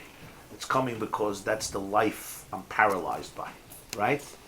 These people who do it for consideration and sensitivity, yeah, they'll find it very seldom and very rare because I'm completely in control of it. When a person finds that most of their life, or even much of their life, or a nice significant amount of their life, they're just doing lip service to people, they don't mean what they say, they don't say what they mean, then it's a life of klippa, it's a life of shells. You push it not living in a world of reality, not living in a world of truth. There's a Rashi we had in a tight in Amos. Yeah. The tight Sukkah daf lamed beis amid beis. The Gemara says in Sukkah that a hados, anaf eitz avis is a hados, right? Is a myrtle branch. So the Gemara says maybe it's a hirduf. It just says in Chumash that you have to use a branch that's wood, it's a twig, and it's avos, it's plated, and it covers, the leaves cover the branch, and it's plated. So how do you know it's a hados, it's a myrtle? Maybe it's a hirduf. Hirduf is an oleander, it's called in English. So the Gemara says, Abaye says, because dracheha darchi noyam. And the hirduf is prickly. Huh? It's thorns, yeah. Rabbi says, because it says, Ha'emes v'ashalom ahevu. You should love truth and peace. So Rashi says that the oleander is poisonous. And since it's poisonous, einoi loy emes v'loy shalom. It's not truthful and it's not peaceful. L'chayr, I can understand why it's not peaceful. Why is it not truthful? Einoi loy emes v'loy shalom is the charaya that something that undermines peace is not only not peaceful, but it's also not emesdik. It's not emes. Why is it not emes? Because if it undermines peace, it may be truthful from a very narrow perspective. But from a larger perspective, it's not truthful. In other words, if I say something to a wife or to a husband, and as a result of that, I destroy their marriage, and it's completely true. But I did not promote peace. Did I say the truth or I didn't say the truth? I said the truth, but I also lied. You know why I lied? I'll tell you why I lied. Because deep down, does she want to stay married to her husband? Of course. I'm not talking about a case where she doesn't, where there's a horrible abuse or whatever.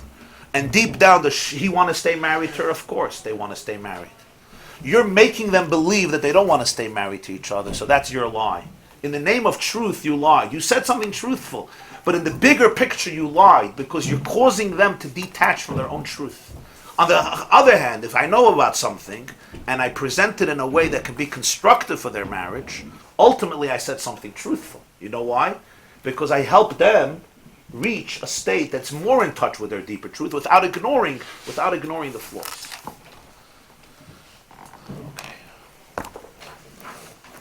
Okay, today's sheet is dedicated Leilu Nishmas Reb Chaim ben Yosef Isaac, whose yahrzeit is today. Let's continue here, Parshas Toldos. So last night I was in Great Neck speaking, so I got mixed up. But this is yesterday morning. So yesterday in the morning we explored the issue of Klippa.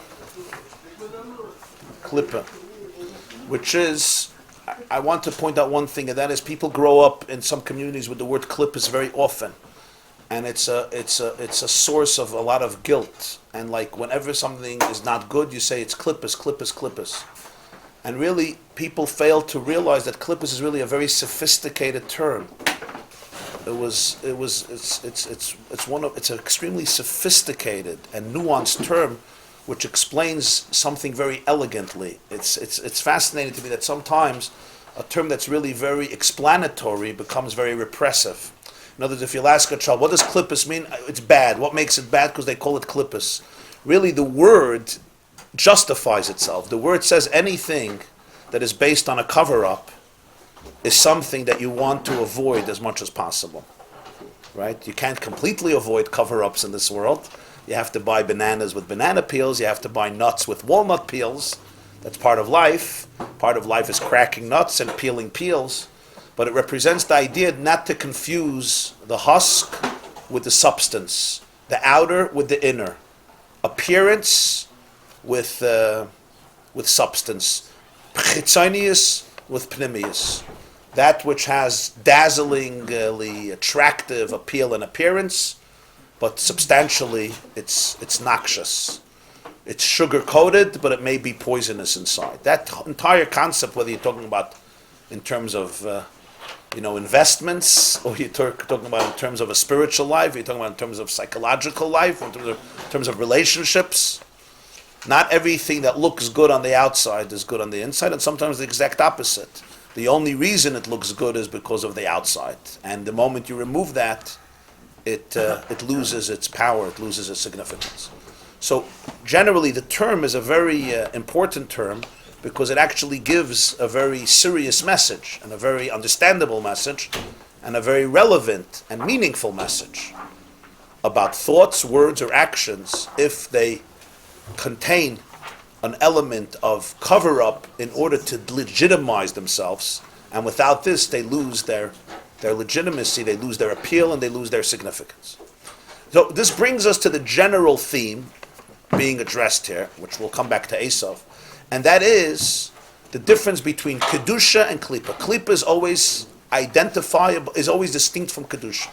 We say kedusha is holiness and klipa is unholy. Why would unholiness be called klipa? And that is because all klipa thrives, and the only reason it could thrive is because there's a shell. There's a shell that covers up a very fundamental truth, and the most fundamental truth, and that is God is here, now, and our relationship is in its full capacity, full intimacy, and full power. When that truth is not felt, when that truth is not experienced, there is a certain cover-up in existence. For klipa, on any level, to live and breathe and perpetuate the notion that it's real, it has to cover up that truth.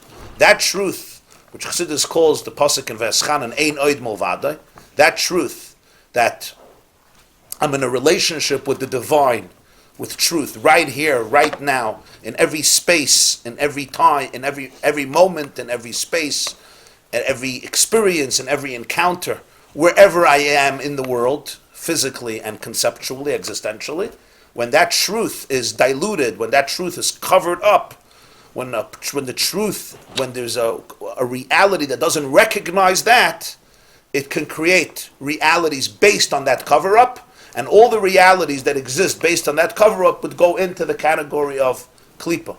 So this is really a very general parameter, and a litmus test for a person to be able to ask himself a question. If this thought that I'm pursuing, or these words, or these actions, or these relationships would be put under a microscope, would be scrutinized, would be dissected, and they would be able to live after scrutiny, all the feedback, all the data would be open, and all the information would be exposed, and there would be no cover-ups whatsoever, emotionally, which are the deepest cover-ups, or intellectually. What would be my relationship? Would I look at it and say, "Feh, get out of my life, you're disgusting"? So then you have to realize that its appeal is basically a lie. Could be a subtle lie, could be a grotesque lie, but it's a lie. That Klippus has endless layers and endless shells and endless dimensions. If, however, it's put under the light and it's scrutinized, and it will remain as powerful tomorrow and in a year as it is today, that's called Kedusha. Anything in Kedusha is never afraid of scrutiny. Why? Because it knows that it will survive after scrutiny. Anytime you're afraid, of being investigated, of being questioned, why? Because you don't have the answers. I'm only afraid to open the books if they're not legit. If the books are legit, you want to come check them out. You want to come tomorrow, come tomorrow. You want to come again, come again. I'm not talking about rishus, somebody who wants to destroy you. I'm talking about legitimacy, right? If my organization, if my website, if my shul, if my movement, if my business, if my company is fraud, then I don't want to be scrutinized. Why? Because that is klipa. It's based on shells, on husks. It looks good. I know how to advertise. I know how to present myself. I have a nice office. I know how to smile. I'm a charming fellow, etc. When you talk about it in cosmic, absolute terms, kedusha is something you could put it under the light, and you could say, I want to think about it. I want to digest it. I don't want to act impulsively, and I'll come back to you. And kedusha says, no problem. I'll still be here. It's fine. The appeal of a mitzvah is never dependent on a mood, on an impulse. And that's why you'll see all taivas, all unhealthy cravings, they jump and they thrive on impulse. They'll always tell you these words, do it now. Because if you do it in an hour, it won't be available. Do it right now, now. Always.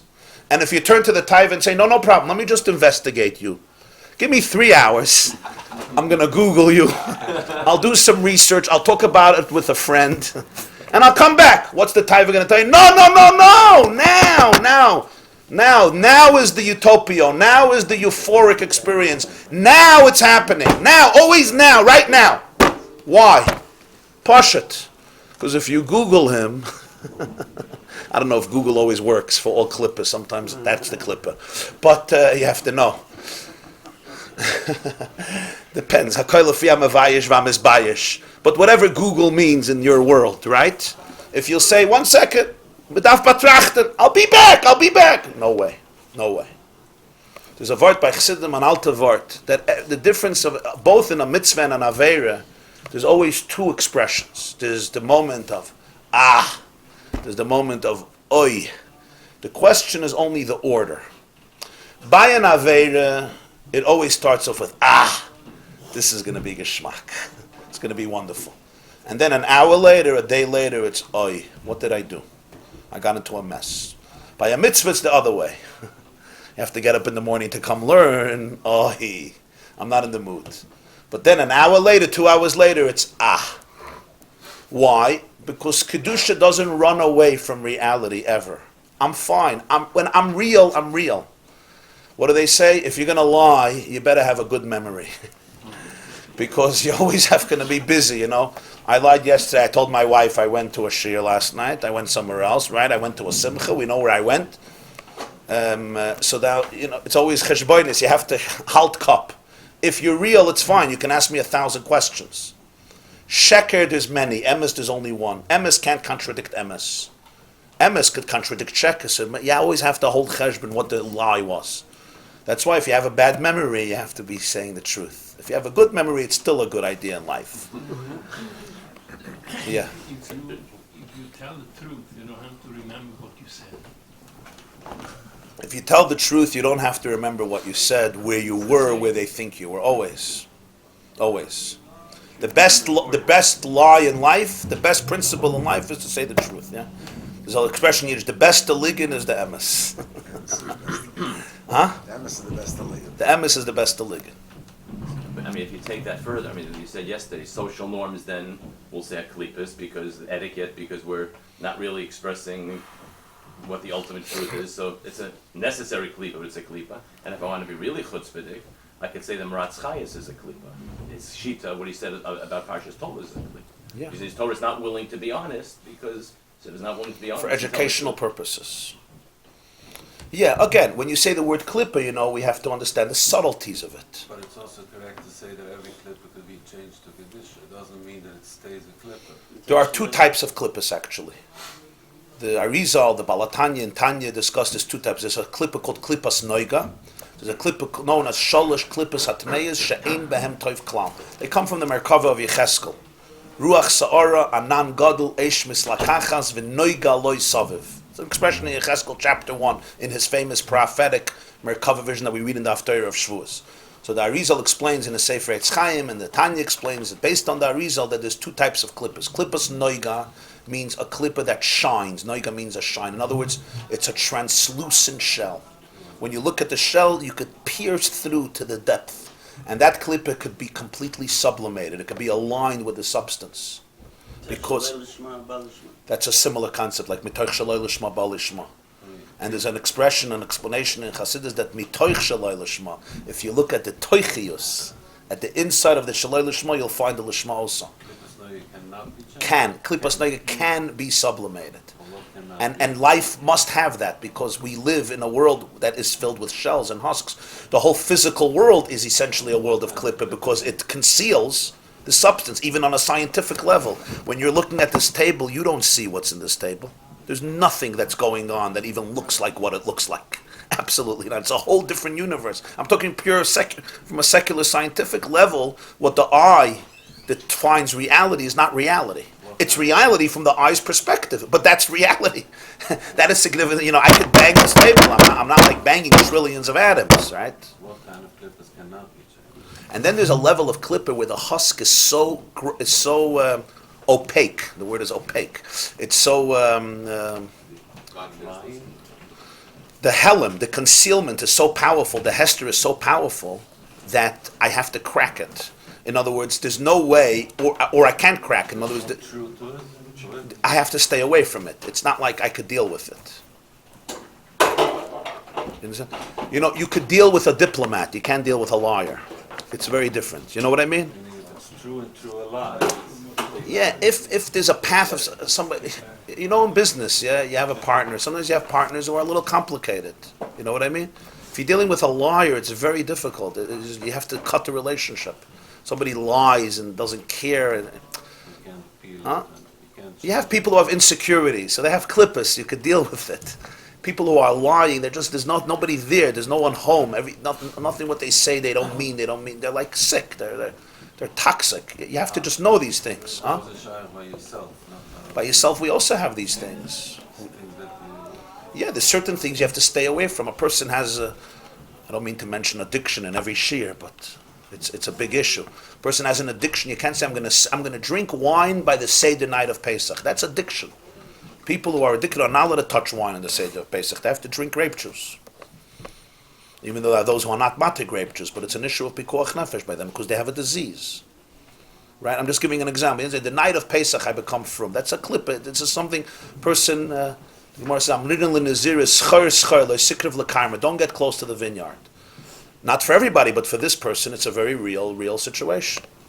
I was once at in Boca Raton. They have a lot of recovery programs in Florida. So I was once for a Shabbos there a few months ago with Dr. Twersky. So it was a very interesting Shabbos, a moving Shabbos. So there was somebody. They had a 12-step program there. So a person introduces himself and he says, "Hi, my name is so and so. I'm an alcoholic. I've been in the program for 32 years." So afterwards, I went over to him and I said, "When was the last time you drank alcohol?" He says, 32 years ago. So I said, "Why do you call yourself an alcoholic?" I think I'm more of an alcoholic than you. 32 years you didn't drink? Why do you call yourself an alcoholic? That's called an alcoholic. I said, "Not a cup." He says, "Not a drop. Not a drop." So he looked at me and he said, "Rabbi Jacobson, the moment I stop calling myself an alcoholic, I will become one. The moment I stop calling myself an alcoholic, I will become one." And that's called awareness of where you're just going to go into a very chaotic world where you'll become completely detached from yourself. The moment he loses guard, so you have to know what type of klippa it is. In Tanya it says that's the difference of a davar mutter and a dvar isser. Eating a kosher steak is also klippa. Because all food covers up the nutritious quality of it, right? When you look at the outer element of the food, you don't see what it does to your blood. That's how it is. That's how God made it. You have to be able to dissect it. That's what nutritious sensitivity to nutrition is. On a spiritual, it certainly covers up the spiritual component of food. But it's all the same idea. But it's still mutter. What makes it mutter? I could say, Baruch atah Hashem Elokeinu melech haolam shehakol niya b'dvarei. Look at the food in a particular way and eat it that way. But then you say there's chazer. You don't say, oh, look at the chazer and say there's divine energy in the chazer and make a bracha and eat it. You don't say that. Why? That's a clipper that you have to stay away from. It's not your job to sublimate chazer through eating. Let God deal with the chazer. One day the chazer will become kosher. Asit chazer l'tayr. It's brought in the chazer. It's brought in the svara. Do you agree with what the alcoholic said? Do you agree with his thing? I think that's a sign, not a minor.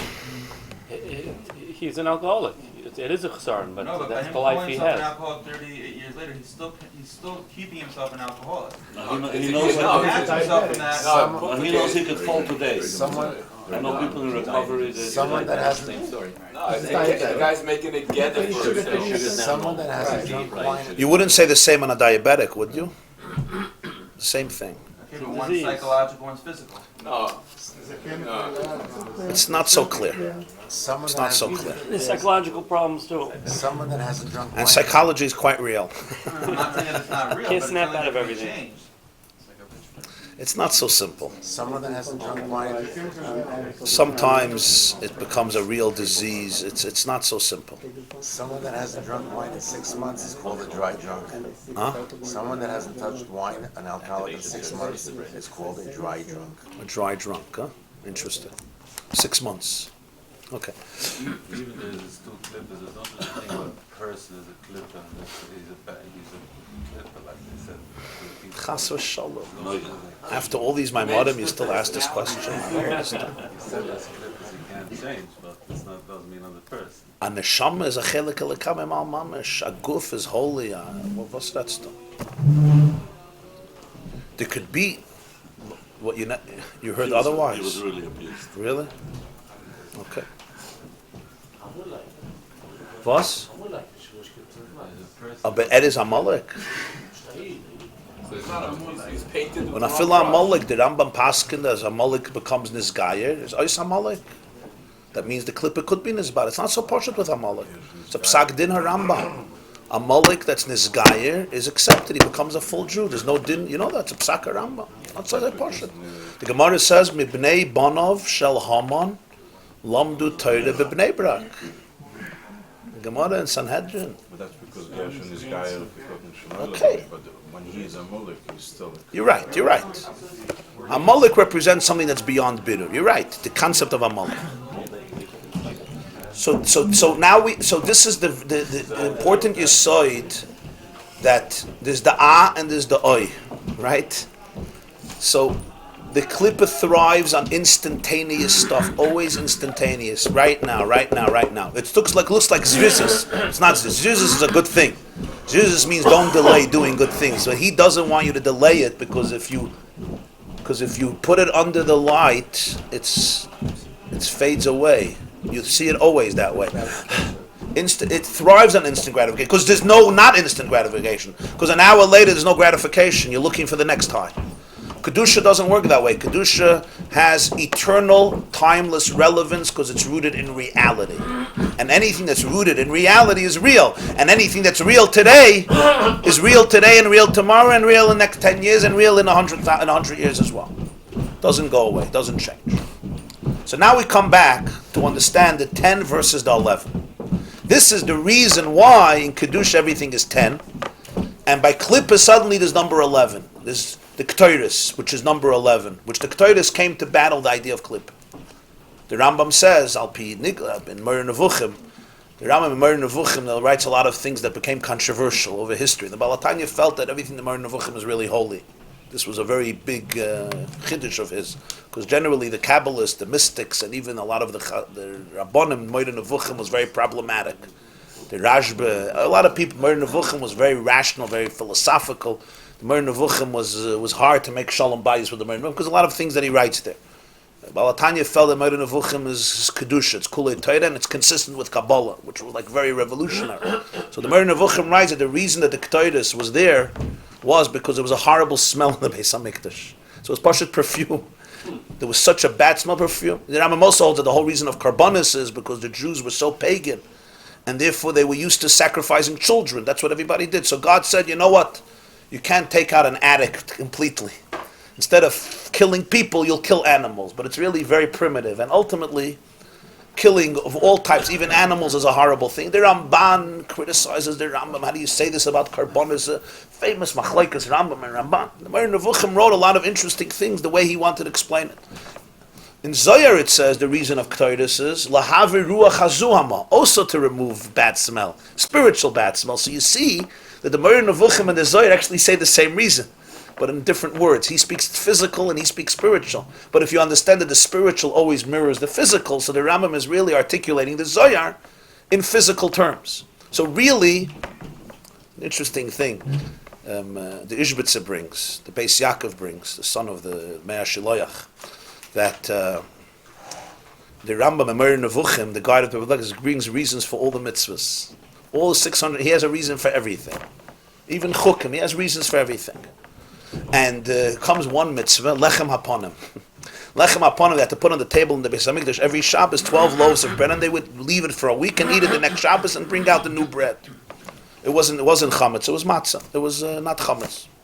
So the Rambam says on Lechem Haponim, in Moreh Nevuchim, Chele Gimel, Ein Taima Yadua. This, there's no reason. Everyone is struggling. Altzas to gefunden atam. Everything. Karbonis, because Jews couldn't deal with not killing. They had to kill, so kill animals. At least you don't kill people. Ketores is because you need perfume. Lechem Haponim, you couldn't find a reason why Hashem wants bread in the Beis HaMikdash. It's not the most mysterious thing in the world. But Frat, you have Mefarshim that give different ideas. The source of Parnasa, Lechem, includes all the food. Lechem, Levav, and Yisod, Kol Sod, the Karech. I mean, there's explanations for Lechem Haponim in Mefarshim. The Rambam says, Ein Taima Yadua. The Beis Yaakov says, the Ishbitzer says something very fascinating. He says, take a look in Kisvei Harizal. I don't know how many of you are familiar with a poem that Harizal wrote. Some people sing it Shabbos afternoon. Asadir Lisudasa, B'tzafra de Shabbata, V'azmin Bahashta Tika Kaddish. In the middle of that song, in the middle of that poem by the Harizal, there's a line. Yigala lon taime, de B'srei Sername. Hashem, please reveal to us the reason of the 12 pieces of bread. So he says, interesting, the Eitz Chaim has no reason, and the Rambam has no reason. He says, look what's happening. He says, the only reason, there's only way there's a reason in Moreh Nevuchim is if you have a reason in Eitz Chaim. Even though Eitz Chaim and Moreh Nevuchim are universes apart, not even infinite universes apart. Eitz Chaim is Kulei Kabbalah. The Rambam, not a trace of Kabbalah. Philosophy, what they love to call rationalism. The Rambam passed away in the early 1200s, right? The Rambam was born 1135, passed away 1205 Lerech. The Arizal passed away 1572. So it was hundreds of years later, of course. But in other words, the concept is, the Moreh Nevuchim is not some he invented cute reasons. It's Kabbalah, the way it came to be translated in the terms of Moreh Nevuchim, which are concrete, philosophical, rational, but it's the same energy. Right? It's a shtal. What is in Atzilus is in Yitzirah, it's in Asiyah. That's the word is exactly that's the word, shtalshalos. The same truth, evolving and expressing itself in a different incarnation.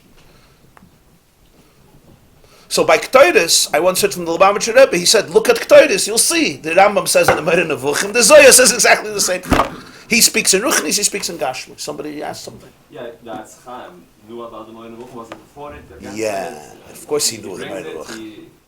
Was he for it, against it? Do we know? He doesn't he's a different world, it's a different genre, Yeah. You learned Berchas Shmuel ever? From the Baruch Ben? You won't have a Chidah quoted there, right? You understand what I'm saying?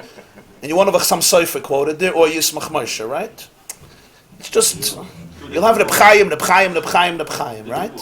Yeah, it's a different genre. It's a different thing. The Alter Rebbe, the Balatanya, in all of his Svarim, he'll quote a Moreh Nevuchim and he'll say, and it's true al pi Arizal also. Always. He felt that there's a synthesis. Okay, that's a whole separate inyan. How he did that, he had a whole mahalach in it. It's a separate shir.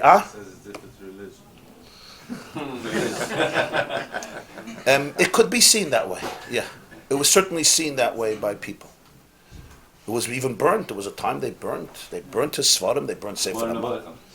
Yeah, Rabbeinu Yoina. Some people say Rabbeinu Yoina wrote his Shari Tshuva to do Tshuva. Some people say Rabbeinu Yoina wrote Shari Tshuva to do Tshuva because of his opposition to the Rambam Svarim. Rabbeinu Yoina wrote Shari Tshuva for himself. People read Shari Tshuva Rabbeinu Yoina. They don't realize he was writing for himself. He wasn't involved in burning the money. Yeah. He felt that it was a terrible mistake of his life. Terrible mistake of his life. Yeah. Story of Jewish history. Somebody speaks new ideas, it challenges people, and their only way of dealing with it is by calling it apikursus and kfira. And they go out b'cherev and b'chanis, and 100 years later they realize that this person saved Judaism. You understand? Huh?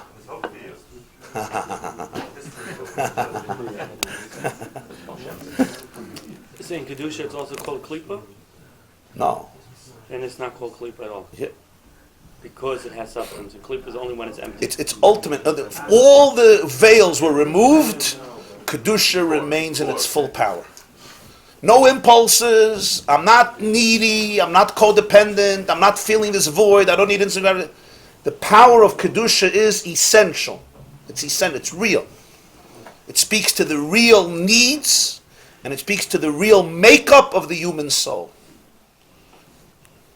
Even when I'm completely wholesome, it speaks, it's real, it has real substance, it's rooted in reality. Why? Because it's in touch with the truth of reality. And the truth of reality is that everything is saturated with true energy, with the divine energy, including the person. So let's now see the next step here. 1, 2, 3, 4, 4 lines from the bottom, page 38. V'ha'inyan.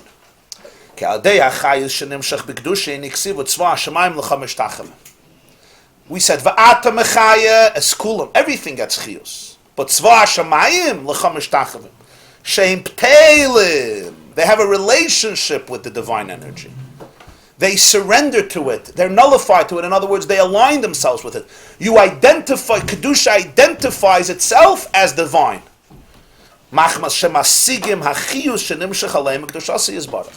Because they're cognizant of their Kedusha, which is part of Hashem's Kedusha. They're cognizant of their Kedusha. In the world of Kedusha, you're always cognizant of your own holiness, because you are holy. The biggest klippa, by the way, Rabbi Isaac, the worst klippa is the idea that a person is klippa. That's the worst klippa. The worst klippa is the idea that a person is klippa. That's the worst klippa, because it's not true. You understand? That's the worst klippa. One of the worst.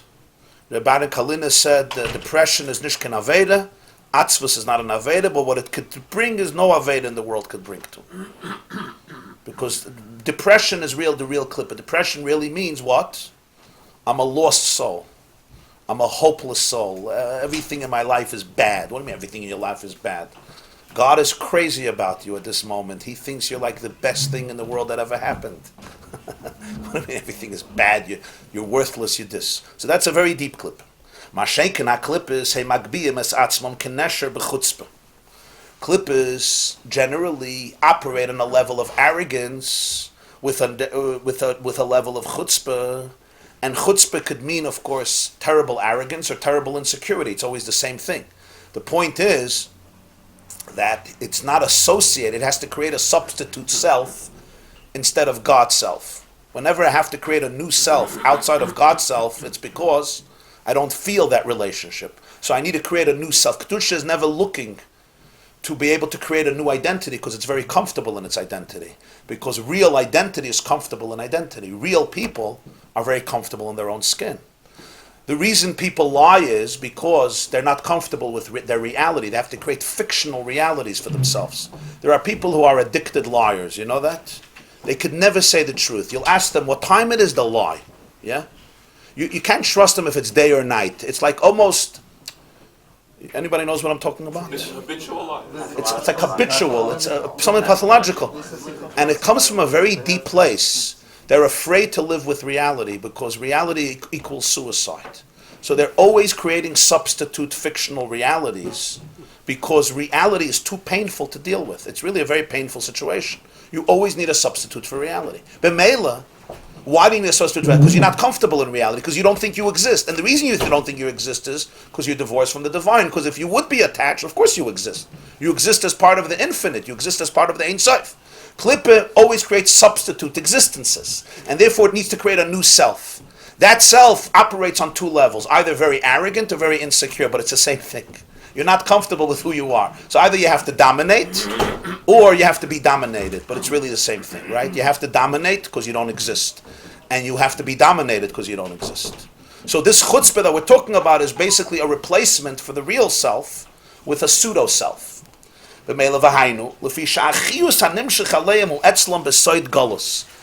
very powerful. It's not that they don't have divine energy. Of course they have divine energy. But the divine energy is in exile. When somebody is in galus, you're not expressive. When somebody is in exile, say they exiled the most famous exiles, take Napoleon to Saint Helene, where was it? Huh? Yeah, right. So here you had a man who owned the world, literally conquered the world, and now he was trapped. A caged lion. So all your creativity, okay, Napoleon was quite an arrogant man. But the point here is a person's creativity completely stifled in exile, like in prison. Your imagination, your self-realization is severely compromised, if not obliterated. Lahavdil, when you say the chiyus of the Ein Sof is in galus somewhere, it means it's there, and it functions, and it has an impact, but it's completely not expressive. It's exiled. In other words, it's manipulated somewhat, or it's repressed, because the klipa completely conceals it and defines it. It doesn't allow it to express itself fully in the consciousness of the person. So I have tremendous kedusha in me, but it's in galus. That's the idea of galus.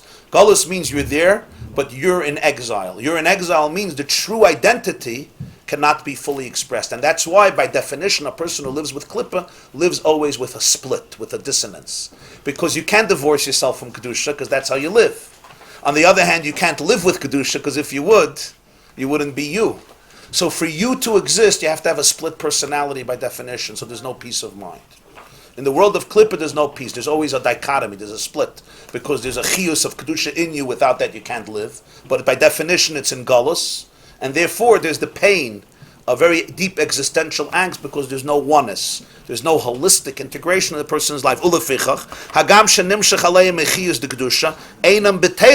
have chiyus of kedusha, but there's no relationship with it. There's no bittul to it. I don't become part of it. I can't surrender to it and say, this is who I am. They have to go to the opposite extreme.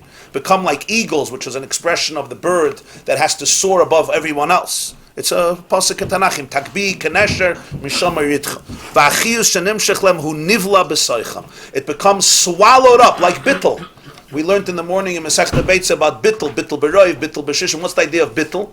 The milk that falls into the cholent, right? The egg that gets mixed into the other eggs, and it becomes absorbed, it becomes swallowed up. It's not even visible anymore. It's there, but it's not visible. It's as though it doesn't exist in terms of impact. It doesn't have an influence on the person's life, because the person is completely non-cognizant of what they really have inside of them. It's a very tragic life. You're completely detached from your own chiyus, your own true energy, because you can't acknowledge what it is.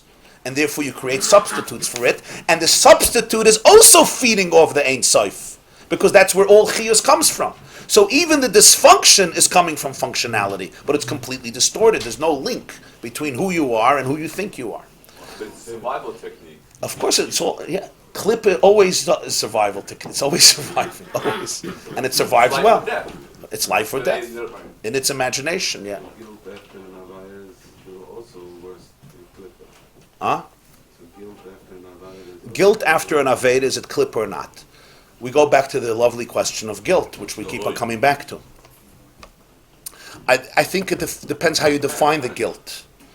If guilt means I did something wrong, I made a mistake, and it's causing me pain, and it caused my soul pain, and I'm not going to do this again, I'm going to apologize, that's a good thing. But if the guilt means I'm worthless, I'm hopeless, that's one of the biggest klippas. Is it encouraging or is it not encouraging? Or Yeah. is it just Building goes Does it cause you to destroy yourself or to build yourself? Does it cause you to go to sleep? Take a pill and go to sleep, or watch television and fall asleep? Or does it cause you to do something? If it's a difference between atzvus and merirus. Atzvus causes you to go to sleep. And merirus is a form of pain or remorse, where on the contrary, I want to change the reality. But here's the question. How could somebody be in Galus and really dominate the situation? How does Kedusha give them life when it's so bottled, when it's so absorbed, when it's so nullified? You just said that the Kedusha can't rear its head. It has to completely duck. How does it have then the mechanism of giving it chayas? And here we come to the number 11. That's why there was number 11, levoina, frankincense. The klipa by definition has to have an oil that Kedusha doesn't have to have. And this is in a fascinating turn. What's it called? Topsy-turvy. When what is it called? When in a fascinating twist, there's something in the klipa, in its relationship with Kedusha, that Kedusha doesn't have. And that's called the Ur Makif. Literally, Makif comes from the word hekef, like hakafis, right? To surround. Right? You have in Gemara and Bava Metzia, you have Makif and Nikaf. Yeah? Makif and Nikaf. I'm Makif you, and you're Nikaf, or Mukaf. You're Mukaf by me. Ur Makif means a surrounding light. Here, it doesn't mean geographically that the Ur surrounds the cup. Like we spoke many times about Soivev Kalalman. We're not speaking about geographically surrounding something, but we're talking about the concept of makif. Makif means when something has a relationship with something else, but not in a conscious way. Because the thing that is impacting me is maybe very, very intense, and it's beyond of what I could filter through my brain. So therefore, it's relegated to a space that is beyond me. So you say it's makif me, it envelops me, it defines me, but in a way of makif versus a way of pnimi. Pnimi means it's articulated in terms that are accessible to me through my own consciousness. Makif means I have no way of wrapping my brain around this, because if I would be able to wrap my brain around this, it would define me. But klippa will never allow itself to be defined by God, because then it's not klippa anymore. So, but klippa needs God desperately to live. So the chiyus that goes into klippa gets absorbed, but that's not enough to make it live. In order to make it live, there's another area that's number 11. Number 11 is not existing in Kedusha. Why? The paradox is that the beauty of Kedusha, right, is something that doesn't need number 11, because it's integrative. So since it's integrative, the could always be pnimiyisdik, because you are ready to open yourself up to it. So the comes into the keli, this complete integration. So what do you need 11? You have 10. Because that's the structure of Kedusha, the 10 koiches, the 10 lights that God identified within himself, which becomes fully integrated in the world of holiness. The world of Klippa, which is not ready for integration. So you have the Ur Makif, Lefi Sho Einoi Nivla B'Soicham, or Lefi Sho Ur Makif Melmaila Min Adas Shalahem, Ve'ena Margishim Boy, Va'achiyus Shenimshach Lem B'Pnimi is Nivla Kanal, Lefichachem is Goyim, U'Magbiyim Esatzim B'Chutzpe Kanal. So they have here two lights. The light that goes into them is it's inside of them. That creates their structure, their consciousness. But they don't know what their consciousness is coming from, because it's completely absorbed in them. The Kedusha doesn't wear the pants in the house. The Kedusha becomes completely subservient. But that's not enough to make it live. It also has another that's completely above the clip. It's super conscious, and it's infinite. And because it's so infinite, they don't relate to it. So they don't acknowledge it. So therefore they get chiyus from it, and they don't have to acknowledge it, because it's l'chatchila not filtered according to their kelim. But the common denominator of both is they don't have to deal with it in a conscious way. And therefore they could create a pseudo-identity outside of divine identity. It's the levaina that links the 10 spheres of Kedusha to the 10 koiches of Tumah. Without number 11, the link would never happen, because this 10 is so different than this 10. It's number 11 that allows Kedusha to animate and give vitality to Klippa. V'hu reisha de Esav. This is the mystery of Esav. This is the head of Esav. The Hainu B'chinas HaMakif. The Makif of Esav. Who nichlol be'itfoy de Yitzchak mamish b'kedusha. When you look at Esav's Makif, it's one with Yitzchak. It's complete holiness. The head of Esav is buried with Yitzchak. The Makif of Esav is a Gewalt. V'lachein mitzat b'chinas HaMakif Esav shoel eich ma'asrinas hateven. And that's why Esav comes to his father and he says, Tata, how do you give meiser from straw? He was not lying. This was Esav. Esav in his Makif is as holy as Yitzchak. The tragedy of Esav is he's not an integrated person.